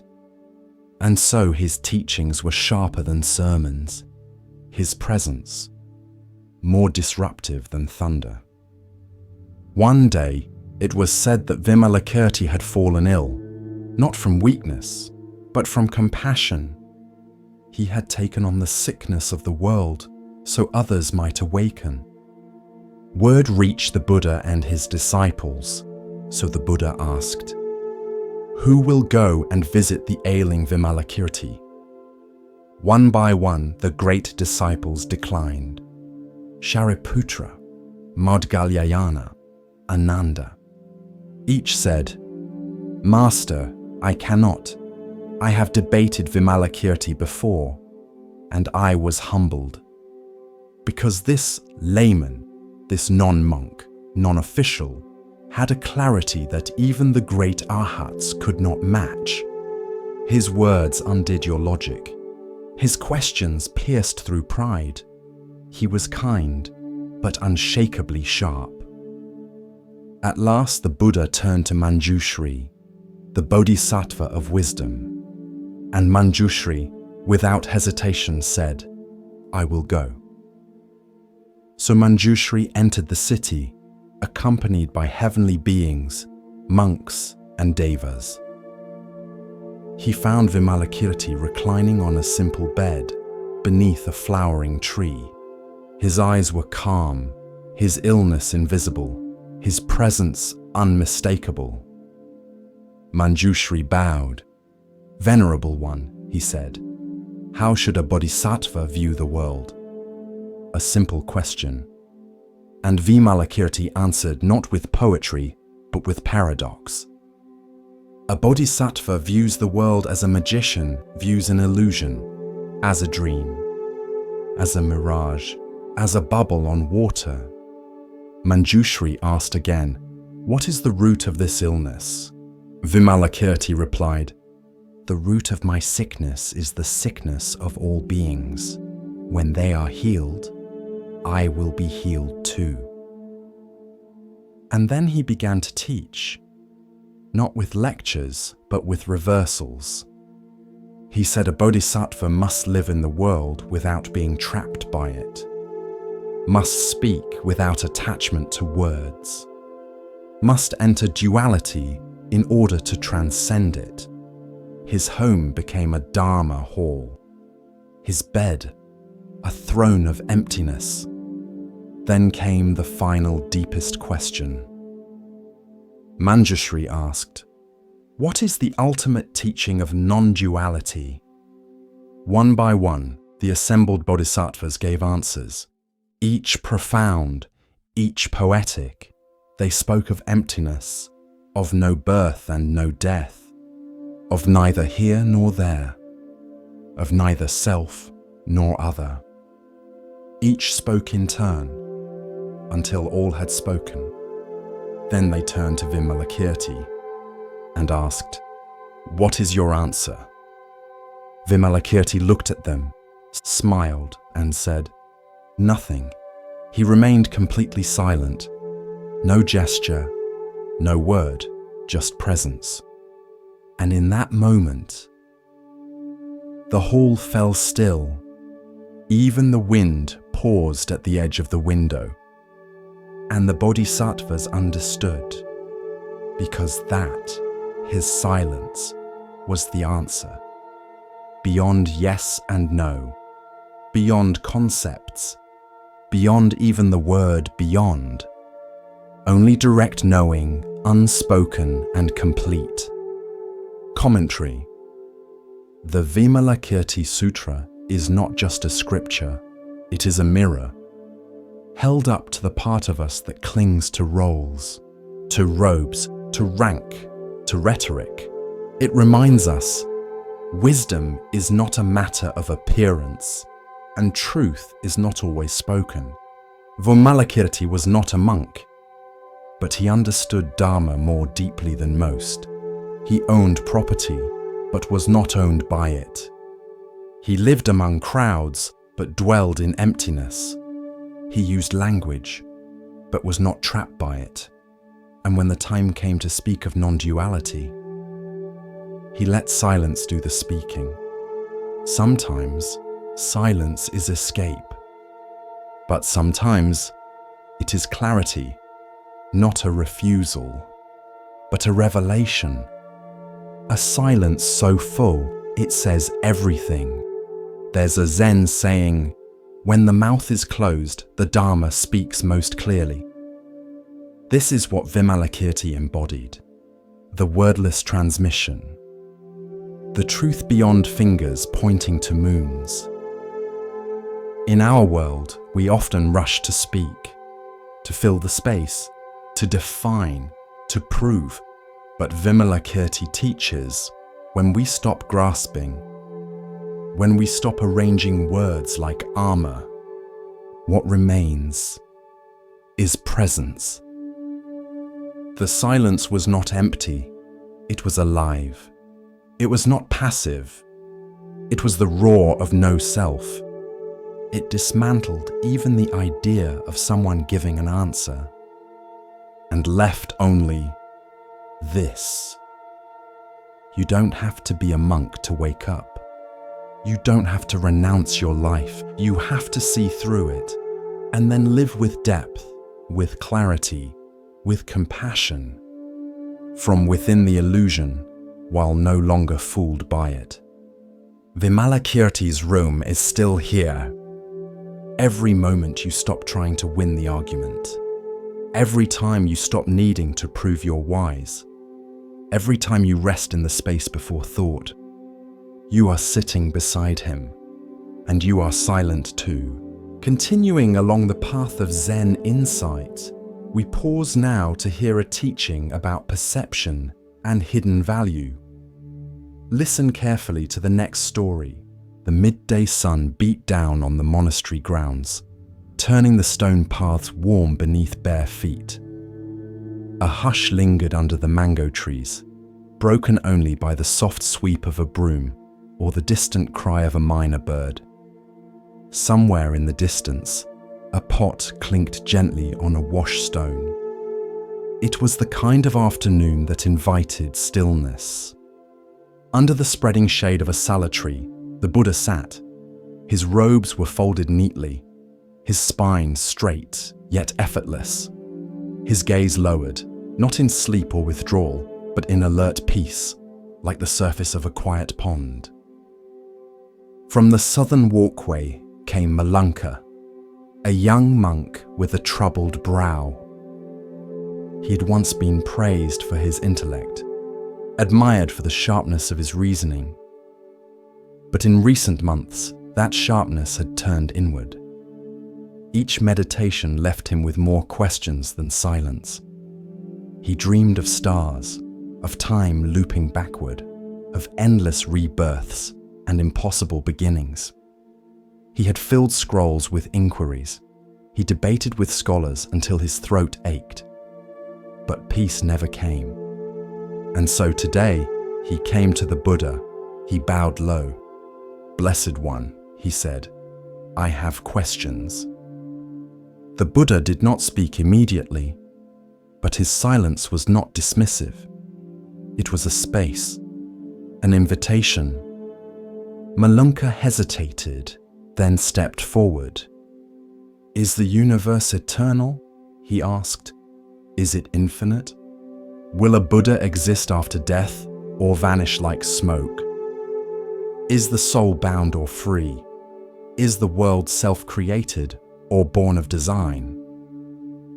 Each question emerged like a stone cast into a well, sharp, fast, echoing. The Buddha remained quiet. Malunka's face tightened. "Why will you not answer me?" he asked. "Are these not worthy questions? Are we not seekers of truth?" The Buddha looked up. His gaze was soft but steady. The other monks nearby paused in their work and drew closer, sensing the moment. The Buddha spoke. "Let me tell you a story. There was once a man," he said, "who was struck by a poisoned arrow in battle. The wound was deep. The poison spread quickly. His friends and family rushed to bring a healer. But the man, gasping, objected. "Before I allow treatment," he said, "I must know who shot me. Was he a nobleman or a laborer? What was his clan? Where was he born? What kind of bow did he use? Long or short? What wood was it carved from? What was the arrow's length? The feathers? Were they peacock or eagle? What poison did he use, and who taught him?" The monks chuckled, some hiding smiles behind folded hands. But the Buddha's gaze didn't waver. While the man demanded these answers, he died. He turned fully toward Malunka. "Would you call that man wise?" Malunka lowered his head, chastened. "No, Blessed One. The Buddha continued, his voice like slow water. We are each struck by the arrow of suffering, pain, aging, death. The urgent question is not what lies beyond the river, but how to stop the bleeding, how to live with clarity now. We must remove the arrow before the poison spreads too far. Malunka stood in stillness. The breeze lifted the hem of his robe. His hands, once clenched, softened at his sides. But don't those other questions matter? He asked. Aren't they part of the path? They may, the Buddha said, but only after the wound is tended. Theories are branches, but we must first tend to the root. The Dharma is not meant to entertain the mind, it is meant to free it. The young monk exhaled. For years he had studied commentaries, argued with visiting teachers, sought certainty in logic and definition. But now he saw the arrow was still in him, and each speculative thought, each metaphysical obsession, had only twisted it deeper. That night, Malunka did not return to the library. He sat by the monastery's stone well and watched the moon ripple in the water. He did not write. He did not speak. He simply breathed, slowly, honestly. For the first time, he noticed the weight in his chest, not as a puzzle, but as pain. In the morning, he returned to the Buddha. He bowed deeply, forehead touching earth. Blessed One, he said, I no longer ask if the universe is eternal. I ask how to meet this moment without fear. The Buddha smiled. That is the first step. And from that moment forward, Malunka's practice changed. He spoke less, listened more. When new monks asked abstract questions, he did not dismiss them. He simply asked, is this question healing you or delaying your healing? Word of the exchange traveled. Soon, the story of the poisoned arrow spread, not as a rebuke of knowledge, but as a reminder of urgency. In a village struck by drought, a farmer mourned his ruined fields. His hands trembled with anger. Why has fate cursed me? He asked his neighbors. Why was I born here and not in richer soil? Who sinned in a past life to bring this? But then he remembered the story of the arrow. He sat beneath his withered tree and whispered, how can I help my family now? And the answer came quietly, begin digging a well. In a riverside town, a mother wept for her daughter, taken by fever. She begged the heavens for a sign, wondered what sins she had committed, questioned every past decision. But the village priest, who had once trained as a monk, told her the story. That night, she held her daughter's shawl and lit a lamp in silence, not to understand fate, but to honor love. Elsewhere, a scholar stood before a crowd, reciting theories about the soul's origin and whether consciousness survives death. In the back row, a quiet boy raised his hand. Sir, he asked, have you removed your arrow yet? The crowd fell still. The scholar did not answer. He returned to his room that night and sat without books for the first time in years. The Buddha never forbade questions. He welcomed inquiry. But he offered a compass, not a cage. He simply asked, will this question free you? Or bind you? Will it heal your wound? Or distract you from the blade still buried? That became the measure. And so the monks learned not just what to ask, but when to ask and why. Because the arrow is real. The pain is now. The wound is not a theory.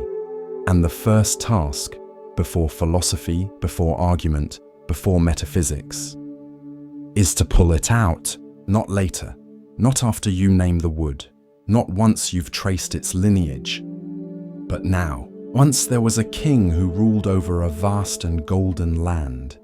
His palace was made of marble and sandalwood. His robes shimmered with threads of moonlight. His name echoed through the valleys like a song carried on wind. But one day, in the middle of a grand festival, the king grew suddenly tired. He stepped away from the court, laid down in the shade of a fig tree, and closed his eyes, just for a moment. And in that moment, he dreamed. In the dream, he was no longer a king. He was a farmer. His hands were calloused. His home was a straw hut. He tilled the soil each morning, worked through sweat and storm, and fell asleep beside a dying lantern. Years passed in this dream.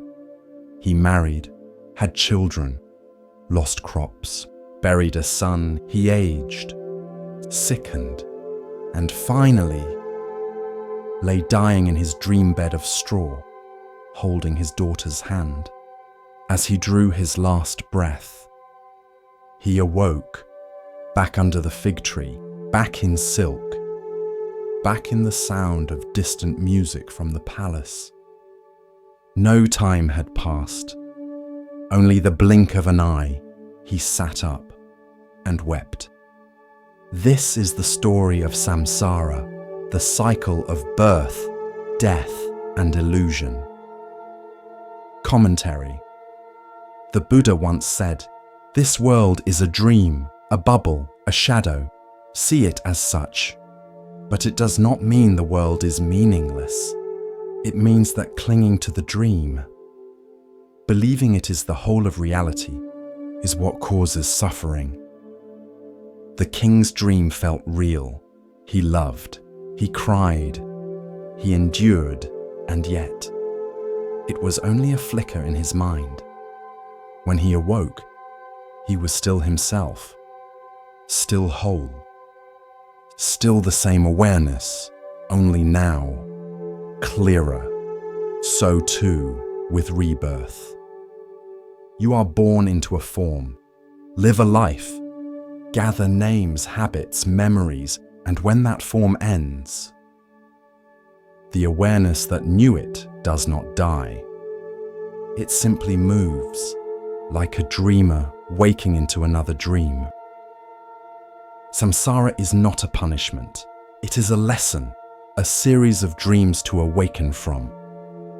Not by denying them, but by seeing through them. When the king returned to court, he no longer ruled with pride.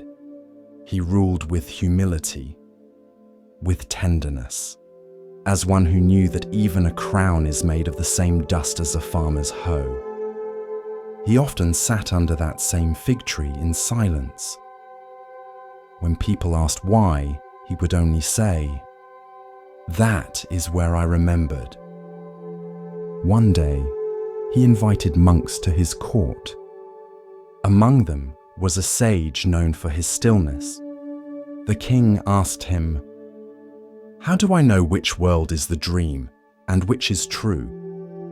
The monk replied with a smile, "Ask the one who is watching them both." Who is that? The witness, the awareness, the one who saw the king dreaming of the farmer, the one who sees you dreaming this life. It is not your name, not your face, not even your memories. It is that which knows, always watching, always here, even as the dream changes. This is the mind beyond mind, the unshaken center, the part of you that does not sleep, even when the body rests. The Buddha's teachings do not try to wake you with alarm bells. They whisper. They let you walk the path until one day, under a tree or beside a river or in a quiet moment between breaths, you see it for yourself. This is a dream. And yet, I am real.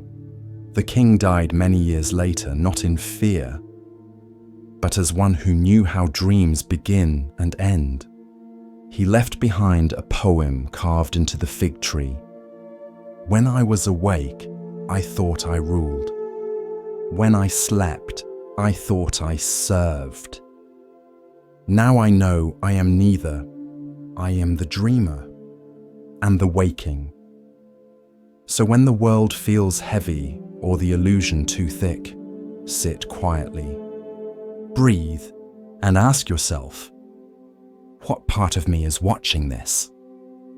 Not to escape the dream, but to wake kindly inside it.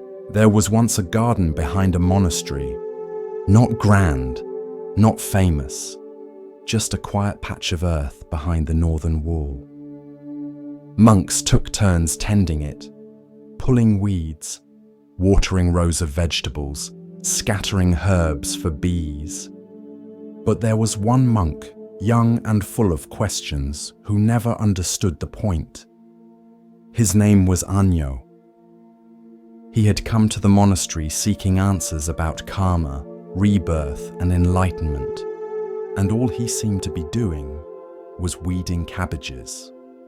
One morning, he sat in the dirt beside the old gardener, Master Banzan, and asked, "Why am I here? I came to learn the truth of existence, not harvest radishes." Banzan didn't look up. He plucked a small stone from the soil and said, "Tell me, Anyo, do you know what kind of seed this is?" Anyo shook his head. Banzan smiled. "Neither do I, but we'll find out in time."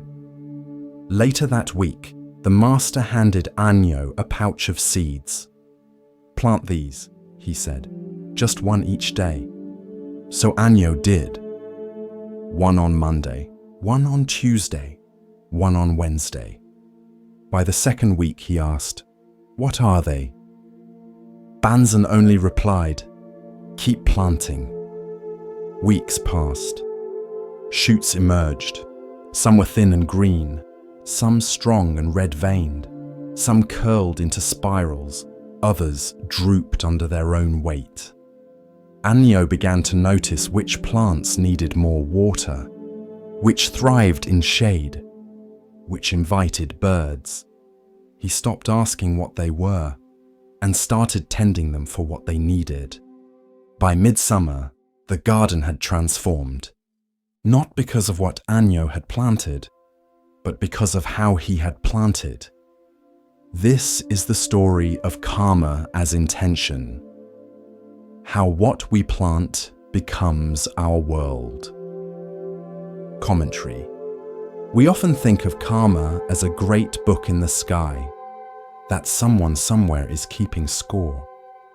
But karma is not accounting, it's gardening. Every thought, word, and action is a seed. Some bloom quickly, some take years, some seem to disappear, only to sprout when the rains return. Anyo wanted to learn about karma, but he expected a scroll, a sermon, or a secret. Instead, he got a pouch of seeds. Because karma isn't something you learn, it's something you live. You discover it with every gesture, every tone in your voice, every time you choose to act with care or without it. Some people say, "But I didn't mean to hurt anyone." But even unintentional seeds grow. A sharp word, a careless gesture, a forgotten promise. Each one goes into the soil of the world. But so do quiet kindnesses. A bowl of warm rice, a door held open, a moment of patience with someone slower than you. These bloom too, even when you never see them again. Banzan once said to Anyo, "Don't ask what the seed will become. Ask what the soil needs today." That is the heart of intention. Not just what you do, but why. Karma begins not with action, but with intention. Even the Buddha said, It is volition, monks, that I call karma. For having willed, one acts by body, speech, and mind. Years later, Anyo became a teacher. He no longer spoke of karma as fate. He taught his students how to garden their lives, how to pause before speaking, how to breathe before judging, how to water what they wish to grow, inside themselves and others. One student once asked him, "What is the best seed to plant?" Anyo smiled and said, "Attention to this moment and how you meet it." So the next time you move through your day, ask yourself, what am I planting and where? Because every moment is soil, and your attention is the seed. As we drift deeper into the still waters of Zen, a quiet teaching begins to rise, one that speaks of clarity and of value not always seen. Listen gently now. The next story begins. The wind in Lumbini moved gently, like breath held between two worlds. It was spring, the trees were in bloom, and the sal branches swayed with the weight of 1,000 white blossoms, drifting like snow through sunlight. The grove itself had always been sacred, but on this day, it held its breath, because something was about to happen. Queen Maya of Kapilavastu had travelled far. Her time was near, and by custom, she had chosen to give birth in her family's village. The journey had been long, but gentle. Attendants walked quietly beside her. The sky stayed clear, and the earth itself seemed to soften beneath their steps. When they reached Lumbini, Maya smiled. Here, the air was different, cooler, still. The light filtered through the trees in beams so soft they looked like silk. She stepped down from her carriage, removed her sandals, and walked barefoot into the grove. Birds did not flee. They simply paused. At the center of the grove stood a tall sal tree, wide-branched and flowering. She reached for a low branch and rested her hand upon it. She did not cry out. She did not tremble. She breathed. And there, beneath the trees, upon the earth in silence, a child was born. He did not enter with a cry. He entered with awareness. His eyes opened wide, dark and deep like the night before rain. His skin was said to shine with a glow not of this world, and the breeze, once soft, began to stir the leaves as if to sing. Attendants rushed forward. The midwife covered her mouth. The sky turned golden for a breath, and legend says that the flowers on the sal tree bent low to witness. The child did not wait to be carried. He stood. He took 7 steps, and with each step, where his foot touched the ground, a lotus bloomed. Not imagined, not metaphor, but real. Petals unfurled beneath his heels. Fragrance filled the air, and the world paused. Animals stopped their grazing, streams paused their song, and even the wind, surprised by the holiness of the moment, turned back to watch. When the 7th step was taken, the boy raised one hand to the sky and one to the earth. And in a voice that was not learned but remembered, he said, "In this life, I am born for the benefit of all beings. This is my final birth. I will put an end to suffering." It is said that the Devas, gods of distant realms, gathered in silence, their hands folded, their eyes lowered, because something rare had occurred. A bodhisattva, fully awakened in past lives, had returned to walk the earth once more. Heavenly flowers fell through the air. Trumpets sounded without instruments. Celestial beings whispered blessings the humans could not hear. And yet even those on earth, who had no names for such wonders, felt the shift. One man wept without knowing why. One horse knelt in its harness. A pot of rice boiled over though no fire was lit. Something had entered the world, something ancient and entirely new. He was named Siddhartha, which means he who achieves his aim. In his small face, those who looked closely saw both softness and strength, an ocean of stillness behind the movements of a child. He did not laugh more or cry less than other babies, but when he looked into your eyes, it felt as though he saw through the lifetimes you had forgotten. Queen Maya held him close, felt his heartbeat against her own.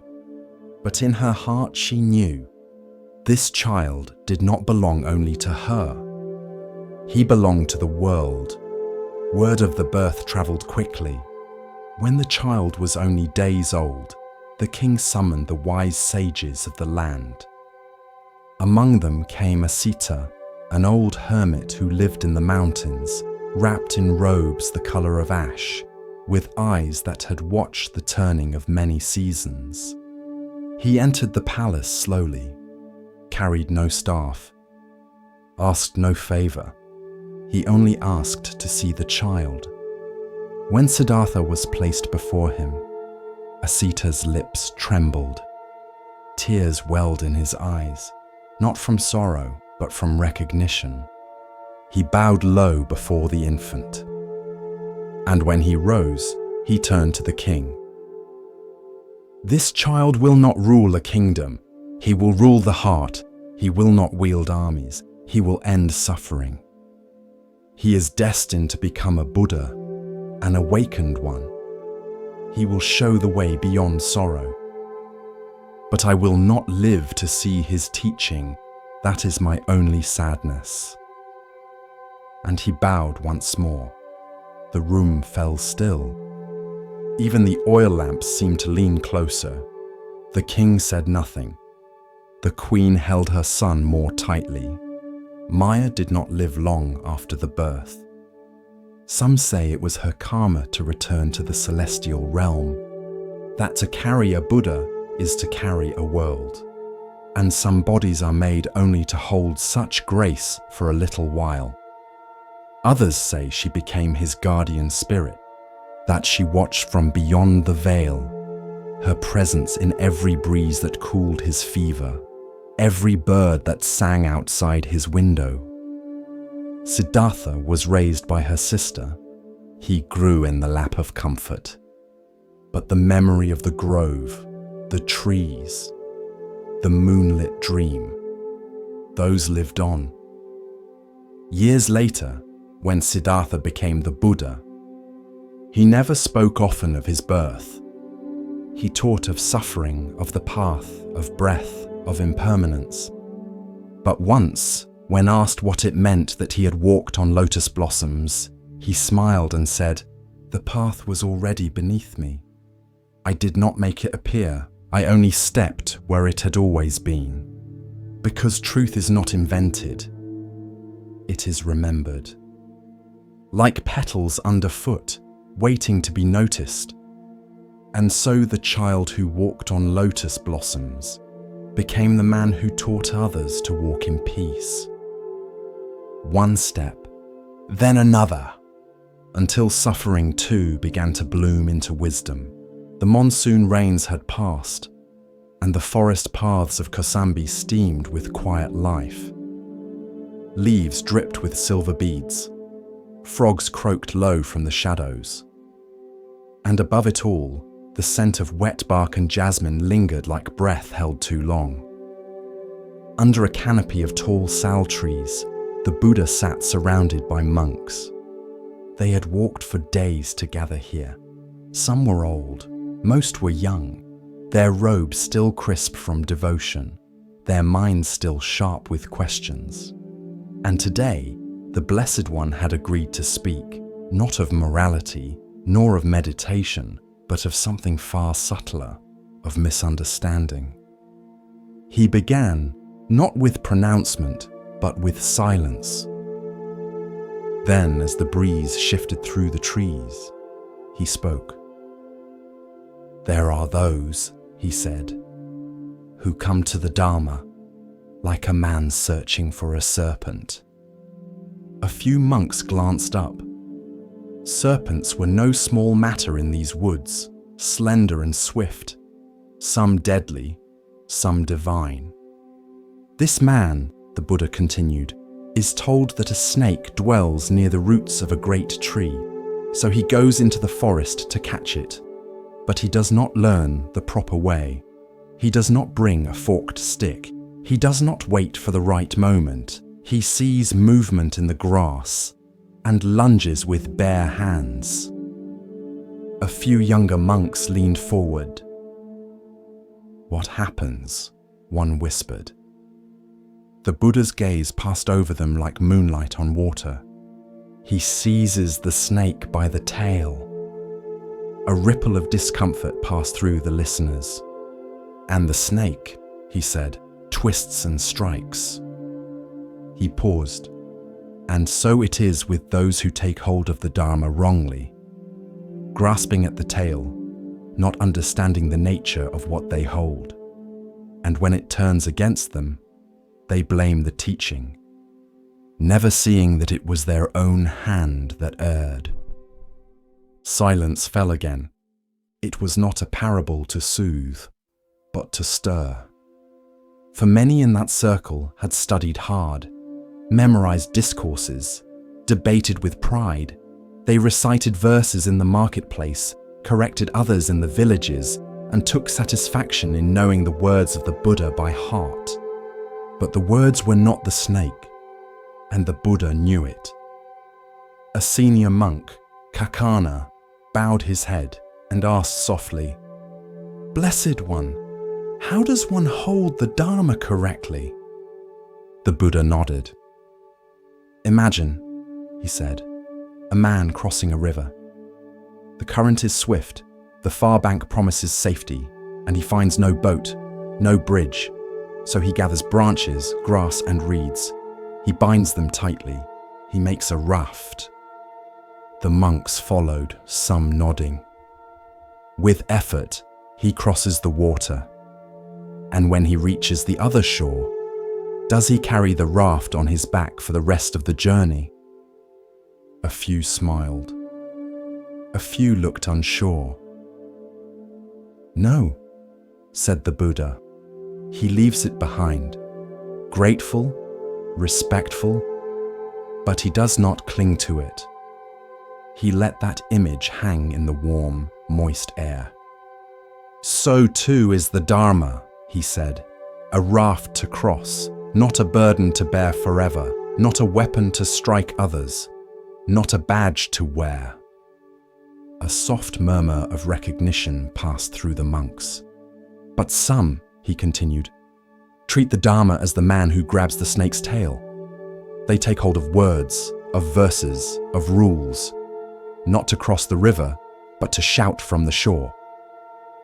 He turned his palm upward.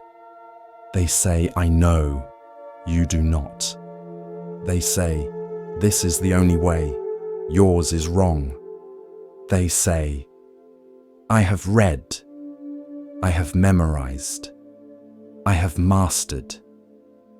He paused. "But what have they understood?" A breeze stirred the forest floor. A leaf spiraled down like a question with no answer. "Understanding," he said, "is not repetition. Wisdom is not memorization, and truth is not a prize to be clutched." He looked at them all. "Do not seize the tail. Learn how the snake moves. Watch, be still, approach with care. Grasp rightly, not to own, but to understand." A young novice, no older than 15, raised his hand timidly. "But Blessed One," he said, What if one clings to the raft out of reverence, out of gratitude? The Buddha smiled gently. Reverence is not the same as attachment, he said. Gratitude flows like a river. Clinging dams the stream. He folded his hands in his lap. To let go does not mean to forget. It means to honor the purpose and move on when it has been fulfilled. Several monks bowed.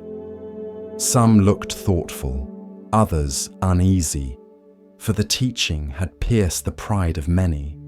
A monk named Sati, known for his keen memory and rigid interpretations, frowned.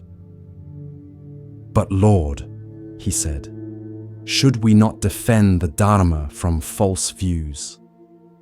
"Yes," said the Buddha without hesitation. "But first, defend it from misunderstanding within yourself. A man who argues from ego may win the debate and lose the path." He looked directly at Sati. "If you know a verse, but use it to shame another, you have caught the tail." He turned to the group once more. "If you teach to elevate yourself, you have caught the tail. If you study only to be praised, you have caught the tail. If you hold to rules to feel superior, you have caught the tail. And if you mistake knowledge for wisdom, you have caught the tail." The forest was utterly still now. Even the birds had quieted. "And when the snake turns and bites," the Buddha asked, "you will say the Dharma is false, that it failed you, that it was sharp, cruel, or useless, but the snake was never to blame." A few monks bowed their heads in shame. One of the older mendicants, seated on a mat of grass near the front, exhaled deeply. "I have clutched many tails in my time," he said, "but now I wish only to learn how to see clearly." The Buddha nodded. That is the beginning of wisdom. That evening, as twilight turned the forest gold, the monks moved quietly through the camp. No chants, no debates, just footsteps and thought. Sati sat alone by the fire, his manuscript scrolls untouched. The novice who had asked about the raft sat beside him, quiet, respectful. Sati turned and whispered, "I used to think that knowing every word would make me wise." The boy looked at him. "And now?" Sati stared at the flames. "Now I wonder if I even know how to listen." In the stillness of the forest, the words of the Buddha echoed like a distant bell. "Do not grasp the tail, learn how the snake moves." And in the hearts of those who truly listened, the Dharma shed its scales of pride, of certainty, of rigid form, and began, at last, to breathe. In a bustling monastery, near the edge of the forest, there stood a tall wooden ladder. It led nowhere in particular. It was propped against an old stone wall at the edge of the courtyard, half covered in moss, its rungs worn smooth by generations of use. But no one used it for repairs. No one climbed it to reach anything. It was part of a practice, a koan in physical form, a ritual passed down from teacher to student, without ever being fully explained. Each new monk during their first week was asked to climb the ladder. No instructions, no context, just climb. Some did so eagerly. Some hesitated. Some asked, "What's the point?" The elder monks would only smile and say, "You'll see." One by one, the novices ascended. Halfway up, some laughed. Some grew nervous. Some clung tightly and looked down, unsure why they were up there at all. And eventually they came down, some with a shrug, some with a question, some with a strange quiet in their chest. One student, clever and ambitious, asked to climb the ladder a second time, then a third. He began to climb it every morning, faster each time. He polished the rungs, measured his speed, counted steps. Soon, he believed himself the best climber in the monastery. "Look how steady I am," he told a fellow monk. "Look how others struggle, but I've mastered it." The old teacher heard him, but said nothing. Not yet. Then one foggy morning, the student climbed the ladder again. This time he brought a small bell and rang it proudly at the top, announcing his arrival to the courtyard below. The monks turned, some with amusement, some with discomfort. The old teacher approached and said quietly, "You've climbed very high, but have you noticed? There is nothing up there." The student frowned. "I climbed to improve myself," he said, "to rise above, to be better." The teacher looked at him kindly. "Then you are climbing a ladder of ego, and that ladder goes nowhere." The student froze. He looked down at the mossy stones below, at the monks who stood waiting, not judging. And in that moment, something in him cracked open. The teacher continued, "Each rung you climb thinking it makes you superior is another step away from what you truly are. Real growth does not make you taller than others. It makes you more able to kneel beside them." He descended slowly, for the first time, with no pride in his chest. Just breathe, just stillness, just a strange, welcome sense of returning to earth. This is the parable of the ladder of ego. In life, we often climb. Status, wealth, validation, mastery, spiritual progress, intellect, fame. Each rung promises something. Now I'll be enough. Now they'll respect me. Now I can rest. But at the top, we often find nothing. No summit, no answer, just more sky. The Buddha warned of this subtle trap. The ego does not always show itself through arrogance. Sometimes it appears as spiritual pride, as goodness that separates, as quiet superiority disguised as humility. True awakening is not a climb, it is a return, a coming back to the place where there is nothing to prove, no one to impress, no summit to reach, only presence, only now. There's an old Zen story. A young man asked a master, "How long until I am enlightened?"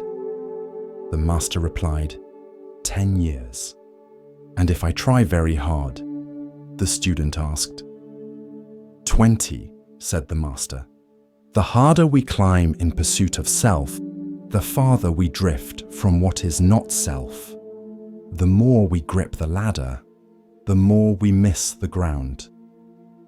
Commentary: the ladder of ego is invisible, but heavy. It lives in comparison, in judgment, in the quiet belief, I'm a little better than them.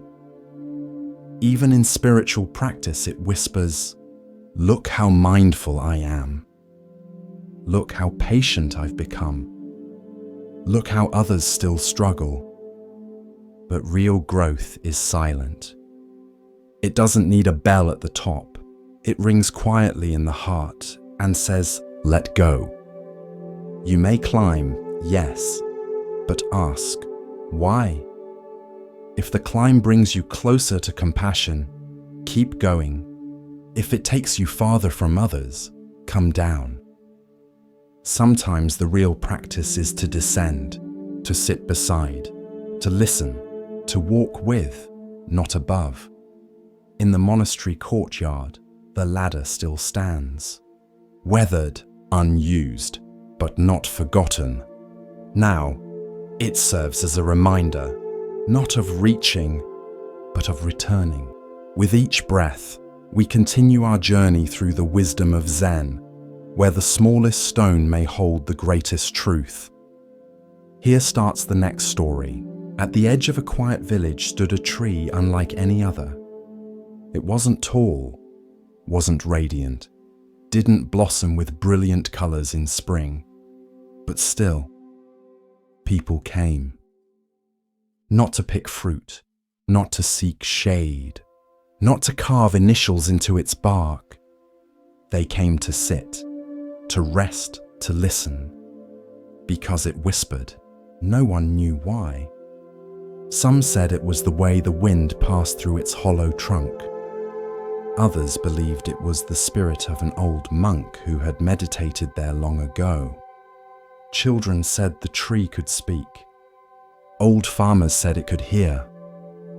But whatever the cause, the tree made a soft sound, like breath through a flute, or the hush of cloth moving gently through air. Just enough to quiet your mind. People began to visit it when their hearts were heavy. A woman grieving the loss of her son sat at its roots each morning. She never spoke, but the wind in the branches moved with such rhythm that her shoulders softened, and her tears fell without shame. A man who had lost his business sat by the trunk each evening after working odd jobs in town. He didn't pray, he didn't ask, he simply listened, and each night his breath grew steadier. Even monks came from temples near and far, not to teach, not to chant, but to sit in silence beside the tree. Sometimes for hours, sometimes for days. One traveler asked the village elder, "What does it say?" The elder smiled. "Nothing. That's the point." This is the story of presence without performance, of healing without explanation, of a silence that doesn't fix, but holds.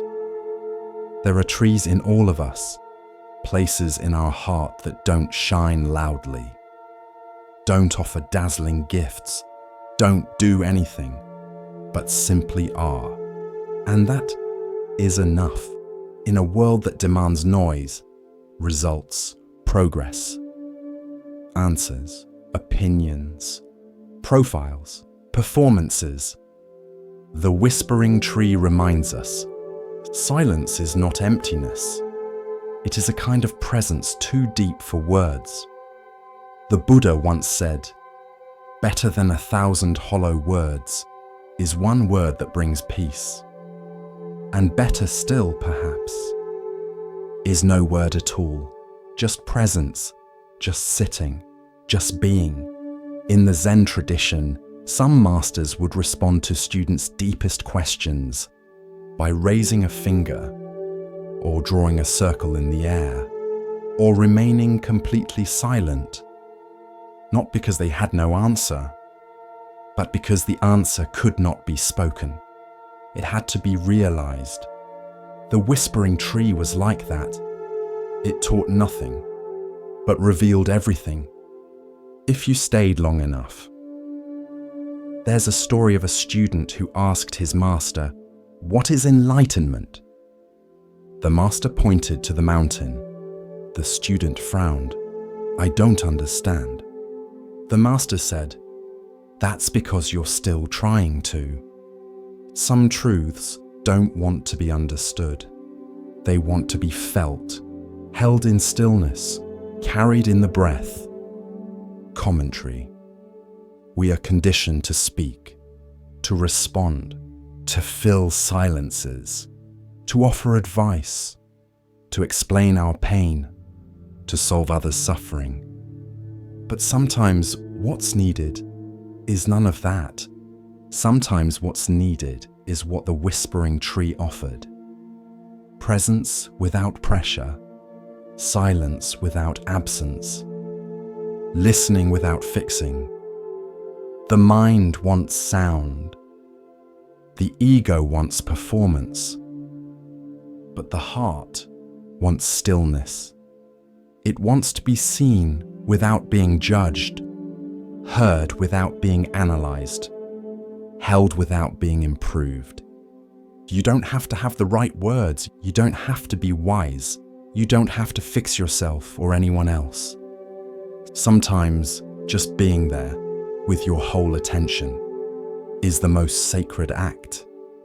The whispering tree didn't change anyone. It didn't speak truths, didn't prescribe practices, didn't offer instructions. But people left it feeling lighter, not because they got something, but because they let something go. Let go of the need to perform, to be impressive, to be certain, to be healed already. Let yourself be the tree. Let yourself be the wind. Let yourself be the stillness between the branches. Silence is not the absence of something. It is the presence of everything. So, when you don't know what to say, don't. When someone is hurting and you want to help, sit with them. When your own heart feels messy, wordless, unsure, be still. Let the whispering begin inside, and trust that silence is a teacher too. There was once a wealthy man who lived in a great house. The house was vast, with many rooms, winding corridors, tall beams and ancient wood. But it was old and dry, and one day it caught fire. Smoke slipped beneath the doors, flames curled along the rafters, the walls creaked with heat, and the embers began to rise. Inside the house were his children, dozens of them, laughing, playing, unaware. He called out to them from the courtyard, "Come out, the house is burning." But the children only blinked. The house was all they had known. It was familiar, full of games and colors and corners to hide. They did not see the danger. They did not feel the urgency. They went on playing. The man's heart pounded. The flames licked closer. If he shouted again, they might ignore him.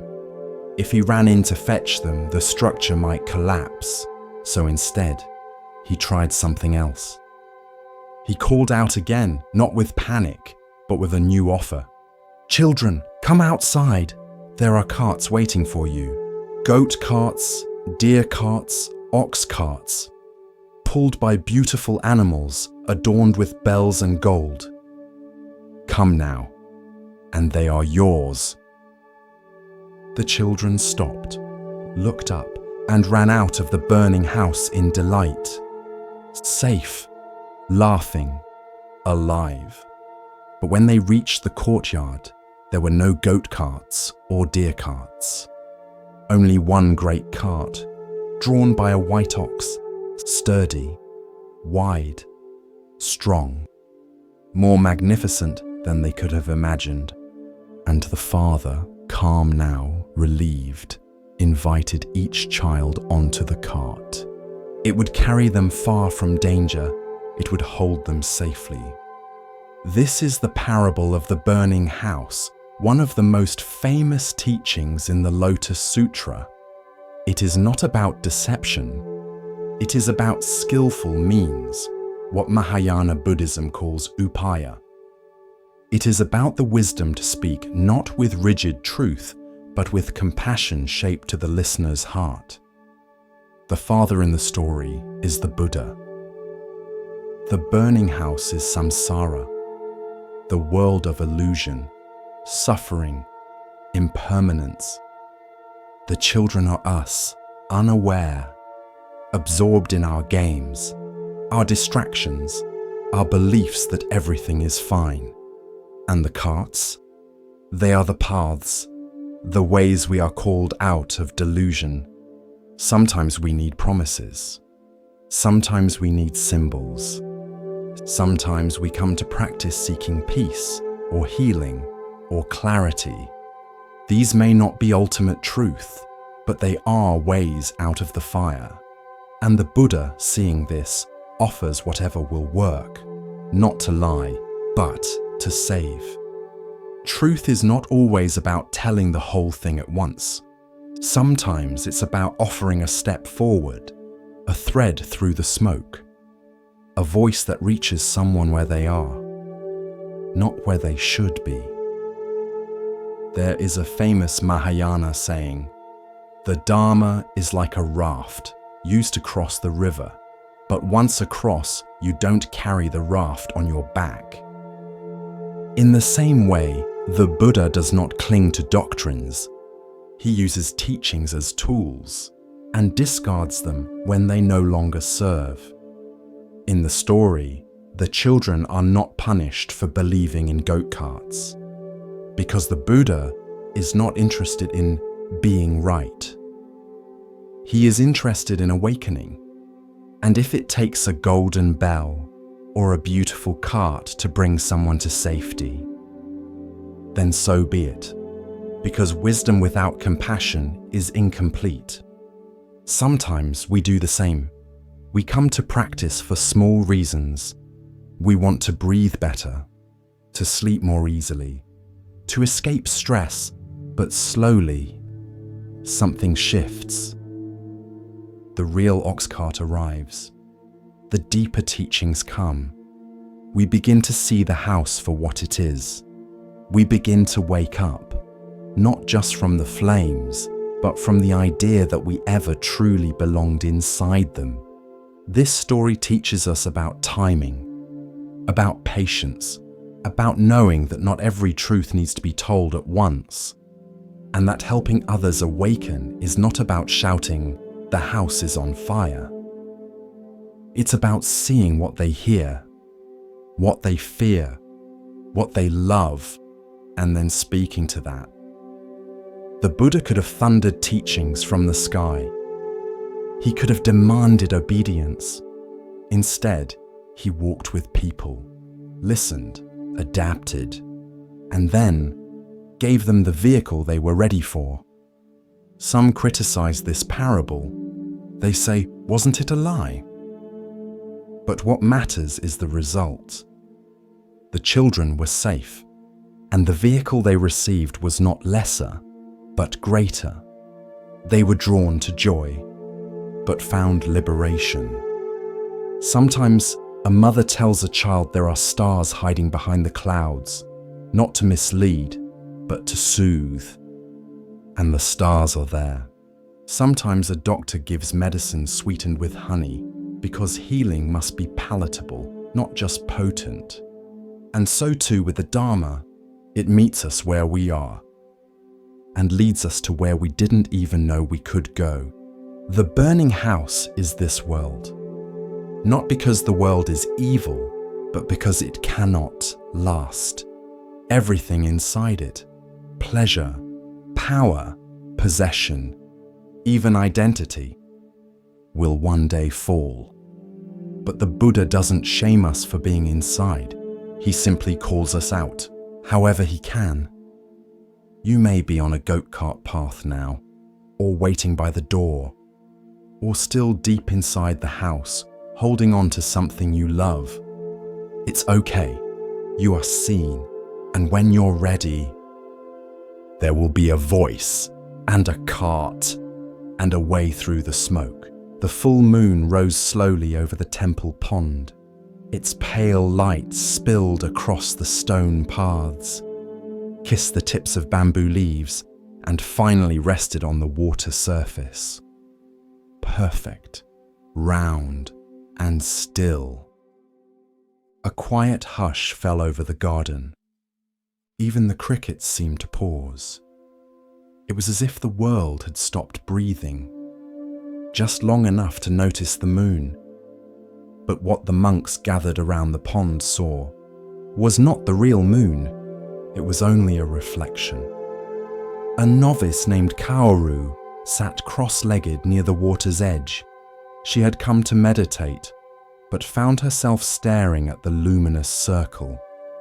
It shimmered with every ripple. It danced when the breeze blew. It fractured into 1,000 pieces when a frog leapt across. And yet, when the pond stilled again, there it was, whole, unmoved, unaffected. The head monk, Master Renji, approached quietly. He sat beside her without a word. For a while they both watched. Finally, Kaoru whispered, "It looks so real." Renji nodded. "It does." She tilted her head. "But it's not. It's just light." Renji smiled. "Is your reflection in the mirror not you?" Kaoru hesitated. "I don't know. It looks like me, but it's not me." "Then what is it?" he asked. "A copy," she guessed. Renji turned to her. "And what is your idea of yourself?" She blinked. "A reflection." Renji picked up a small stone. He held it above the pond, then let it fall. Plop! The moon shattered again. 1,000 tiny moons danced outward on the ripples. "Does the moon mind?" he asked. Kaoru laughed softly. "No." "Does the moon change?" "No," she said again. Renji looked at her gently. "Then let your mind be the sky, not the water. The moon is always whole, whether you see it clearly or not." That night, Kaoru wrote in her journal, "I chase shadows. I polish reflections. I mistake the moon in the water for the truth." The next morning, during temple chores, Kaoru knocked over a bowl. It shattered. Clay and rice spilled across the floor. She gasped. But instead of panic, she remembered the moon. A fellow novice scolded her. She bowed, cleaned the mess. Inside, she felt no shame. Only the quiet smile of someone who had seen a truth. Weeks later, a guest philosopher visited the temple. He asked the monks, "What is real?" Some spoke of emptiness, others of causes and conditions. One offered the Heart Sutra. But when the question came to Kaoru, she said, "The moon and the water." She explained, "The moon is reality. The water is our mind. When our mind is still, reality reflects clearly. When disturbed, the image breaks, but not the truth." The philosopher nodded slowly. "That is poetic, but how do you know it's true?" Kaoru looked up. "Because when I stop chasing the reflection, I feel the light on my face." That night, Master Renji shared a final koan with the gathered monks. A monk asked, "Master, what is enlightenment?" The master pointed to the moon in the sky. Then he pointed to the moon in the water. Then he smiled. No answer, no explanation, just two moons. And the silence between them. There is a saying in Zen, "Do not mistake the finger pointing to the moon for the moon itself." And so the teachings end where they began, with a reflection, a still pond, a moon that never moved, and a student who finally stopped looking for herself in the ripples. The path of Zen unfolds like morning mist, soft and patient. In this next tale, we are invited to see, beyond appearance, into essence. Listen carefully to the next story. The sun hung low over the fields, casting long golden shadows across the dry earth. At the edge of a quiet village, two mango trees stood side by side. One was tall and strong, its branches heavy with fruit. Its golden mangoes glowed in the light, plump, sweet and fragrant. Children would stop and stare. Travelers paused to admire. Birds sang in its branches as if drawn to its beauty. The other tree was bare. Its bark was worn, its limbs crooked. It bore no fruit, and no one stopped beneath its shade. But this second tree, quiet, unnoticed, was the Buddha in one of his past lives. And this is the story of why he chose to remain fruitless, for the sake of something greater. Long ago, the land had been wild. The forest grew thick around a small monastery where a humble sage lived with his disciples. He taught them to observe closely, to see not just what was obvious, but what was true. One morning, while walking through the woods, the sage turned to his students and pointed at two saplings growing side by side. "These trees," he said, "were born at the same time, but they will live very different lives." The students blinked. "They look the same," said one. The sage only smiled. "Wait." And the years passed. The first tree grew fast. Its branches stretched wide. Its roots drank deep from the stream nearby. And when its first mangoes came, the villagers discovered them, sweet as honey, smooth as silk. They came in crowds. Children climbed its limbs. Merchants took its fruit to sell in town. Goats rubbed their backs against its bark. Travelers broke its twigs for kindling. Even the birds, once gentle, began to peck at its flowers for their scent. And still, the tree gave, but over time it began to lean. A branch cracked under a child's foot. Its roots loosened from the trampling of cattle. The fruit became harder to grow, and some seasons it had none at all. Still, the people came. The second tree grew quietly. It bore no fruit. No children climbed it. No travelers plucked its leaves. Birds rested gently in its shade but never stayed long. The villagers ignored it, but its bark stayed smooth. Its roots grew deep. Its trunk remained upright and still. And it watched. One summer, the king of the region came to the forest on retreat. He set up camp near the fruiting tree. His cooks, servants, and soldiers lounged beneath its shade, praising its sweetness. Then, one of the ministers said, "If this tree has served so well, why not cut it down? The wood would make fine furniture. The fruit is nearly gone, but its trunk could be carved into chairs for your throne room." The king, intrigued, gave the order. And the next day, the great fruiting mango tree was felled. Its branches snapped, its trunk cracked open. Its roots, noble and deep, were torn from the earth, and all the forest fell silent. Later that week, the king walked through the woods again and saw the second tree, bare, small, and unremarkable. "What of that one?" he asked. His minister shrugged. "No fruit, no use, not even shade. Let it be." And so, it was spared. The sage, watching from a distance with his disciples, bowed slightly to the bare tree. "Do you see?" he said. "Sometimes what survives is not what shines the brightest, but what draws the least desire." The disciples looked at him with puzzled eyes. "But Master, was the fruiting tree not noble? Was its generosity not good?" "Yes," the sage said gently. "It lived a life of service, and that is honorable." He looked toward the bare tree, but this one made a choice, a quiet choice. It saw what happened to its brother, and though it too could have borne fruit, it chose not to, for the sake of survival. for stillness, for watching without being consumed.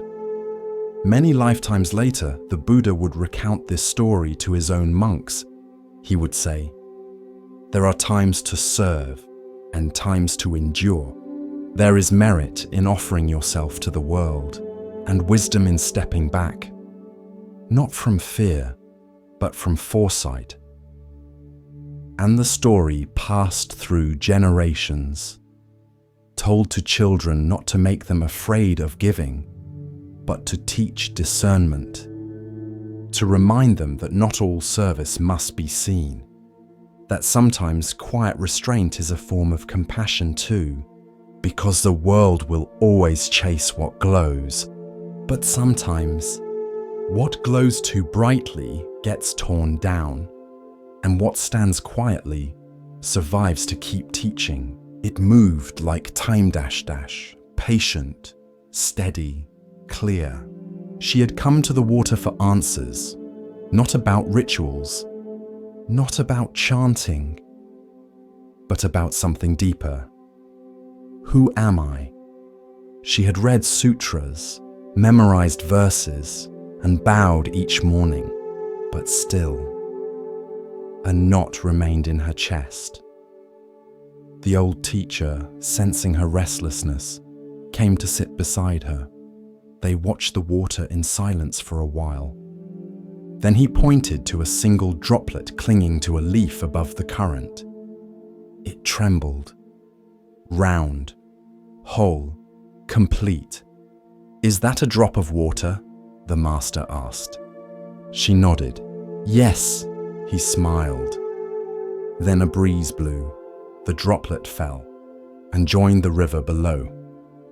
The master turned again. "Now tell me, where is the drop?"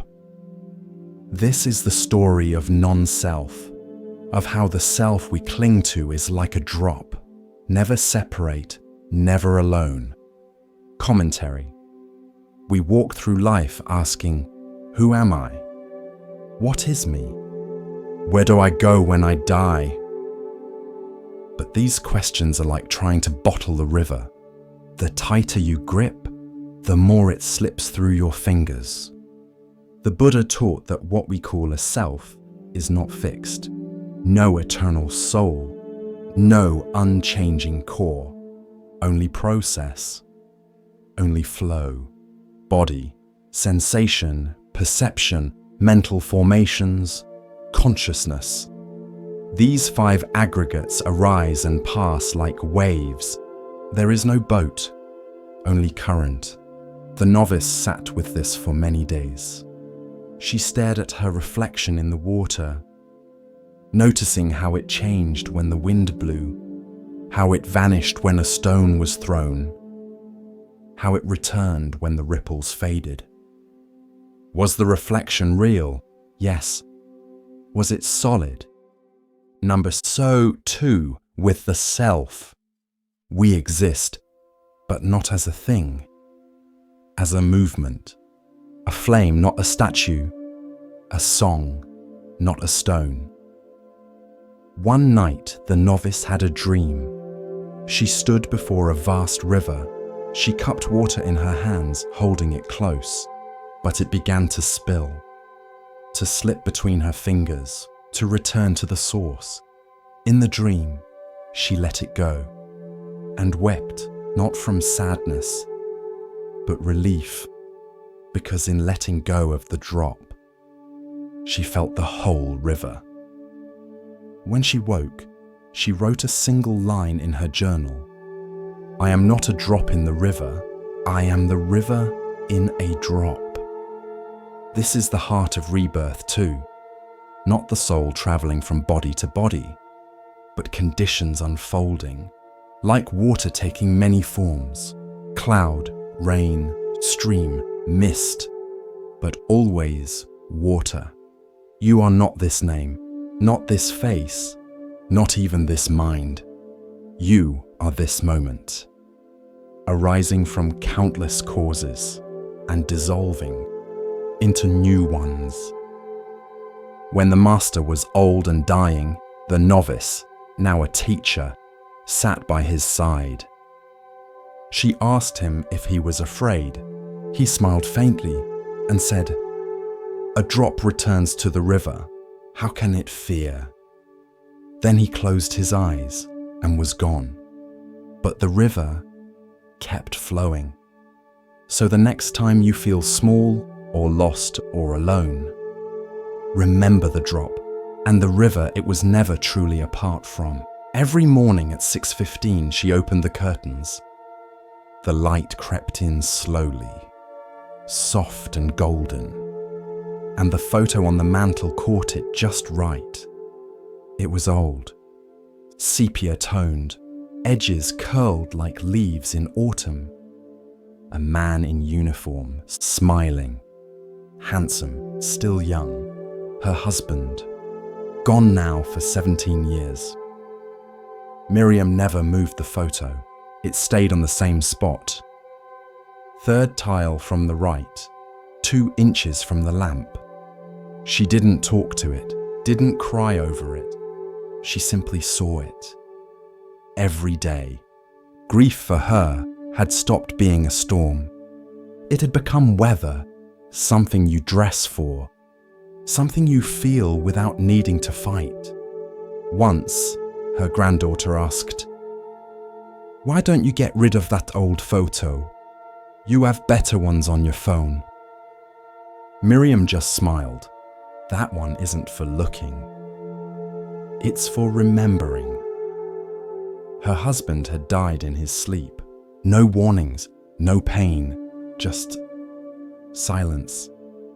She found him in the morning, hands still curled as if holding a dream. She didn't scream, didn't collapse. She sat beside him, held his hand and whispered, "Thank you." People told her to be strong. She didn't try. She simply continued. At the temple nearby, the monks would speak of impermanence, of how everything changes, how attachment creates suffering.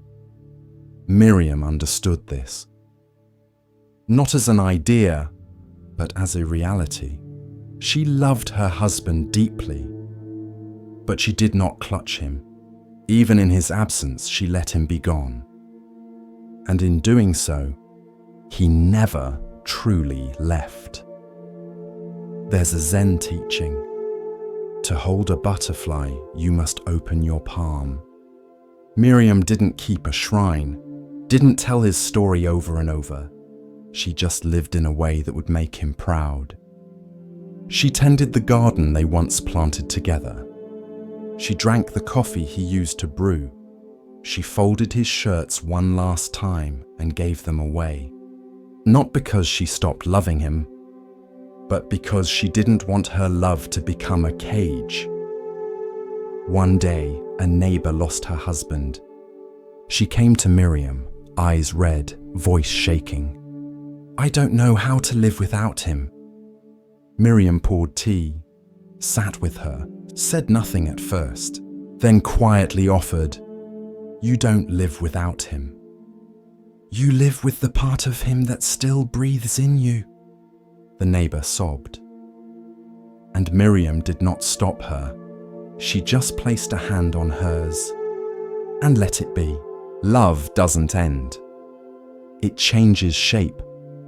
And grief, too, is a form of love. One that knows how to bow. Miriam is older now, hands soft with age.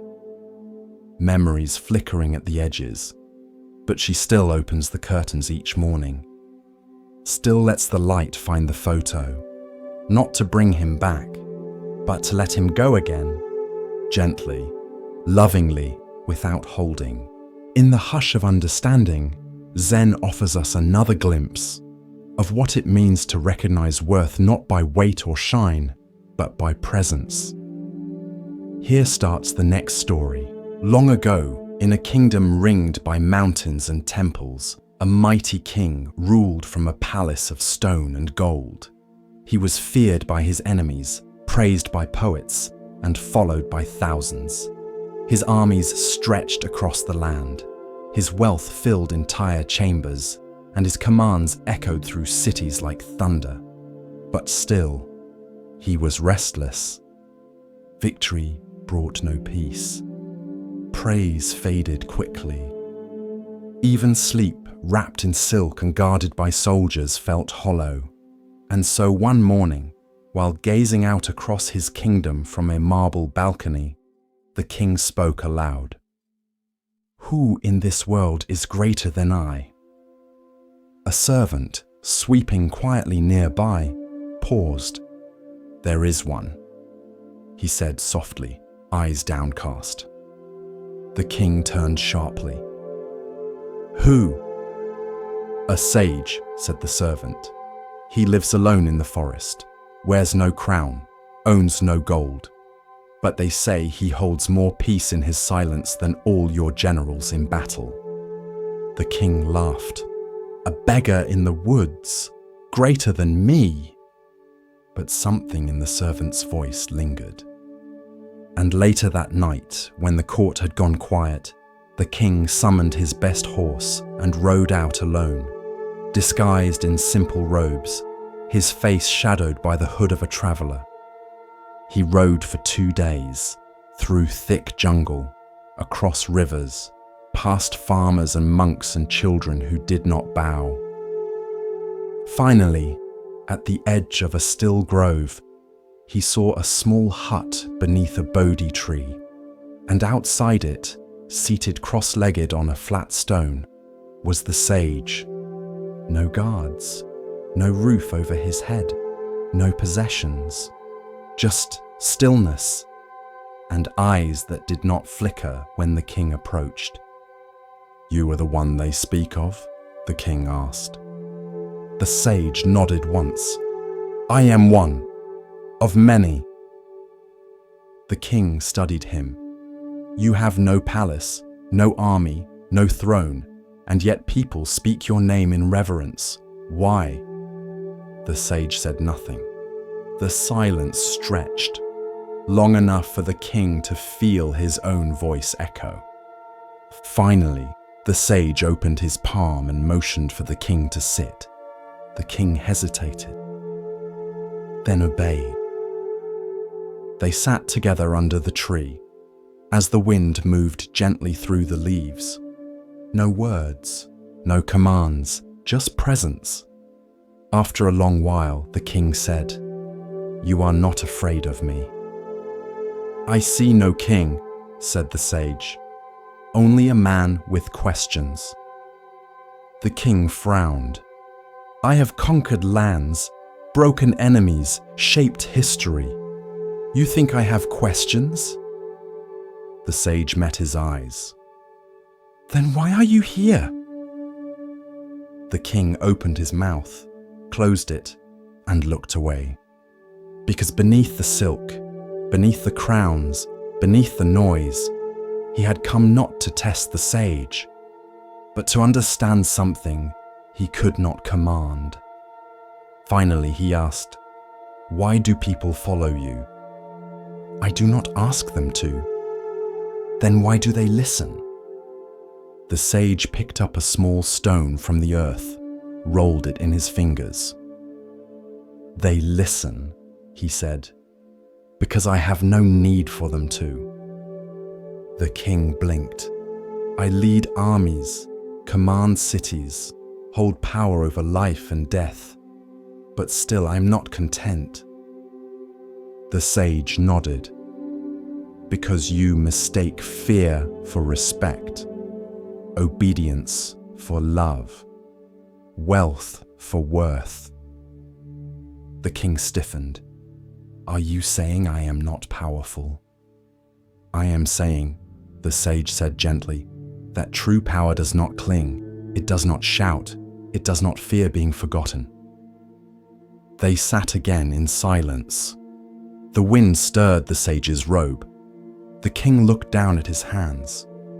"I have everything," he said, "but still I feel empty." The sage smiled. "Then you are ready." "Ready for what?" "To lead without needing to be above." That evening, the king returned to his palace.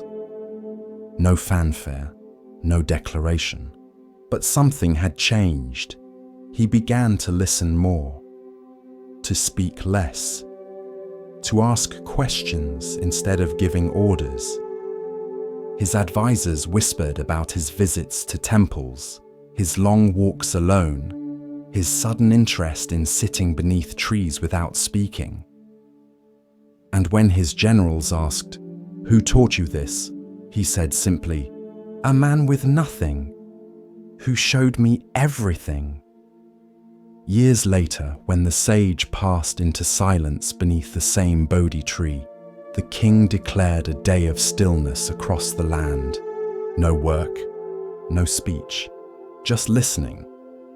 And in time, his own rule became a story of its own, not because he expanded borders, but because he stopped needing to, not because he gained more, but because he learned to let go.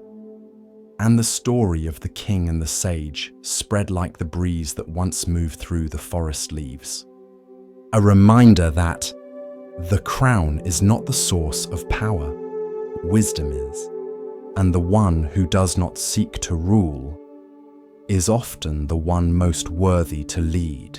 In a small mountain village, there lived an old flute maker named Rin.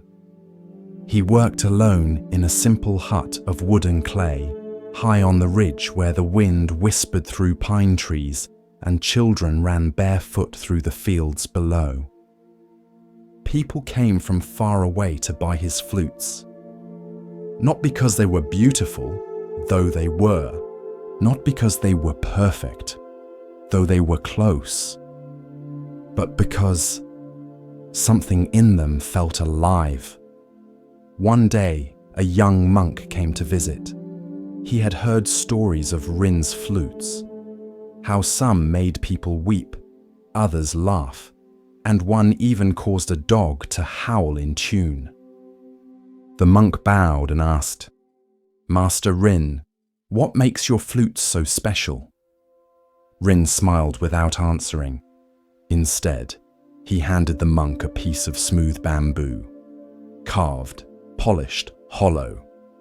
"Blow," he said. The monk lifted the flute and tried. A weak, wheezing note escaped, thin as a whisper. Rin nodded. Again. The monk tried again, and again. Each time, the sound changed, until finally a single clear note rang out, clean as the mountain air. Rin nodded. "You see? The music does not come from the bamboo, it comes from the emptiness inside it, and from the way you breathe. This is the story of form and emptiness, and how what is useful is not the thing itself, but the space it holds." Commentary. The flute is made of matter, but what gives it purpose? Not the wood, not the shape, not the polish, it is the emptiness within. Shaped just right, so that when breath enters, it becomes sound. So too with us. The Buddha said, "Form is emptiness. Emptiness is form." To the ordinary ear, that sounds like a riddle. To the listening heart, it is truth. Your body is form. Your thoughts are form. Your emotions, your stories, your name, they all arise from conditions, but none of them are you. They are the flute. What makes them meaningful is the awareness that moves through them, like breath through bamboo. Emptiness is not nothing. It is potential. It is the space in a cup that holds the tea, the silence between notes that makes a melody, the pause before words that gives them power. Rin once said to the monk, "Most people think meaning comes from fullness, but it comes from what is left open." The monk stayed for many weeks. Each morning he swept the hut, carried water, sat in stillness while Rin carved. One afternoon, he asked, "Can I make one?" Rin handed him a piece of bamboo and nodded. The monk worked slowly, cutting, hollowing, shaping. It took days. When he finished, he brought it to Rin. The old man held it up to the light. Blew a note. It was off, slightly strained, slightly flat. Rin smiled. "Too tight," he said. "You feared the emptiness, so you made it small." The monk stared at his work, then quietly broke it open. Started again. In meditation, we often try to fill the mind, with effort, with silence, with ideas of what awakening should be. But the deeper path is not filling, it is hollowing, letting go, trusting that when the space is clear, truth will flow through, like breath through a flute. Rin never became famous. He never left the mountain. But the sound of his flutes traveled far, across rivers, over cities, into temples, because what he crafted was not just bamboo. He crafted emptiness given shape. When Rin passed away, the villagers held no grand ceremony.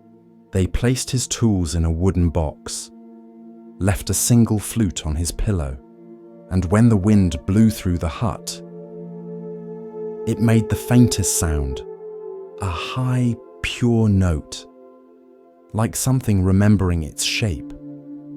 So next time you feel broken, too empty to be useful, too hollow to matter, remember, the hollow reed sings, the empty cup holds, the quiet breath becomes a song.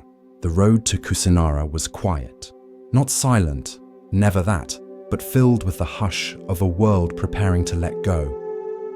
Leaves rustled without wind. Birds called, but softly, like they too were watching. The monks walked in silence, their robes brushing against dry earth. And at the front, supported by Ananda's steady hand, walked the Buddha. His body was frail. The form that had once walked hundreds of miles barefoot, that had sat unshaken through storms, through temptation, through hunger, now trembled with every step. His ribs showed like lines drawn in dust. His shoulders drooped like branches in drought. But his eyes were clear, bright, as steady as the day he left the palace gates. They reached a grove of sal trees on the outskirts of the small village of Kusinara. The Buddha paused. "Here," he said softly, "let us rest here. This is a good place." The sal trees stood in silent formation, tall, pale, and blooming out of season, their white blossoms drifting like snow.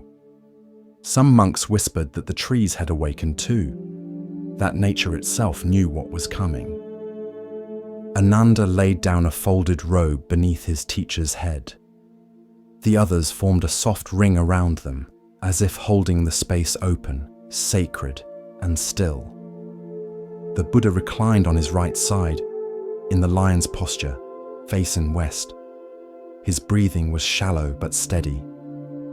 The light of the setting sun turned the dust gold. "It is time," he said. "The body is like a worn cart, held together by straps and will. It has served its purpose. Let it be."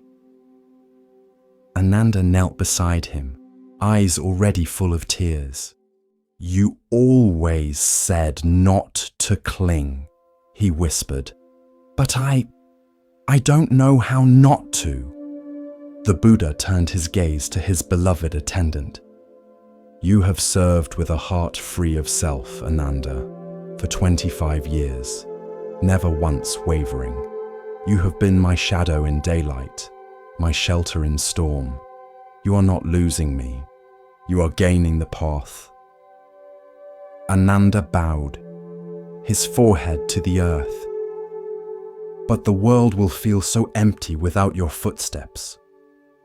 The Buddha smiled gently. Then fill it with your own. Word spread through Kusinara like a breeze stirring dry leaves. The Blessed One is near death. Men and women came with offerings, not of gold, but of rice, of garlands, of silence. Some stood at a distance, unable to speak. Others stepped forward and bowed low, their heads pressed to the soil. A blacksmith named Kunda came, humbly bearing a meal. A dish of mushrooms and tender greens, prepared with utmost care. The Buddha accepted it with gratitude and blessed the man.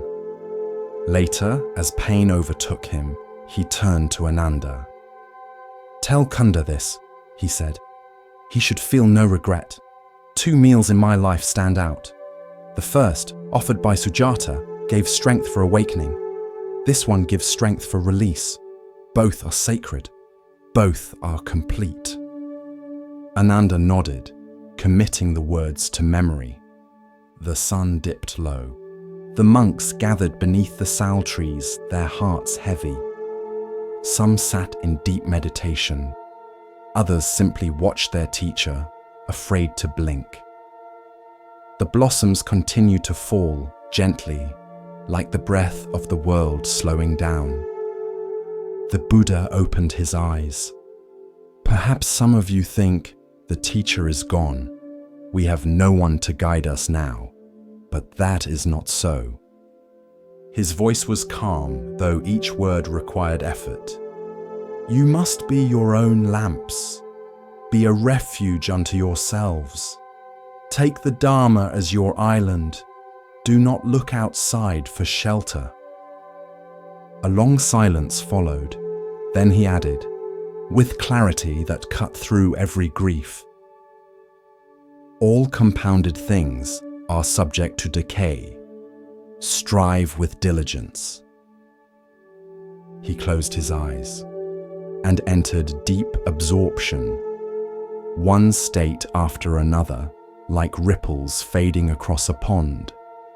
First through the 4 jhanas, then through the formless states, boundless space, boundless consciousness, neither perception nor non-perception, and then beyond.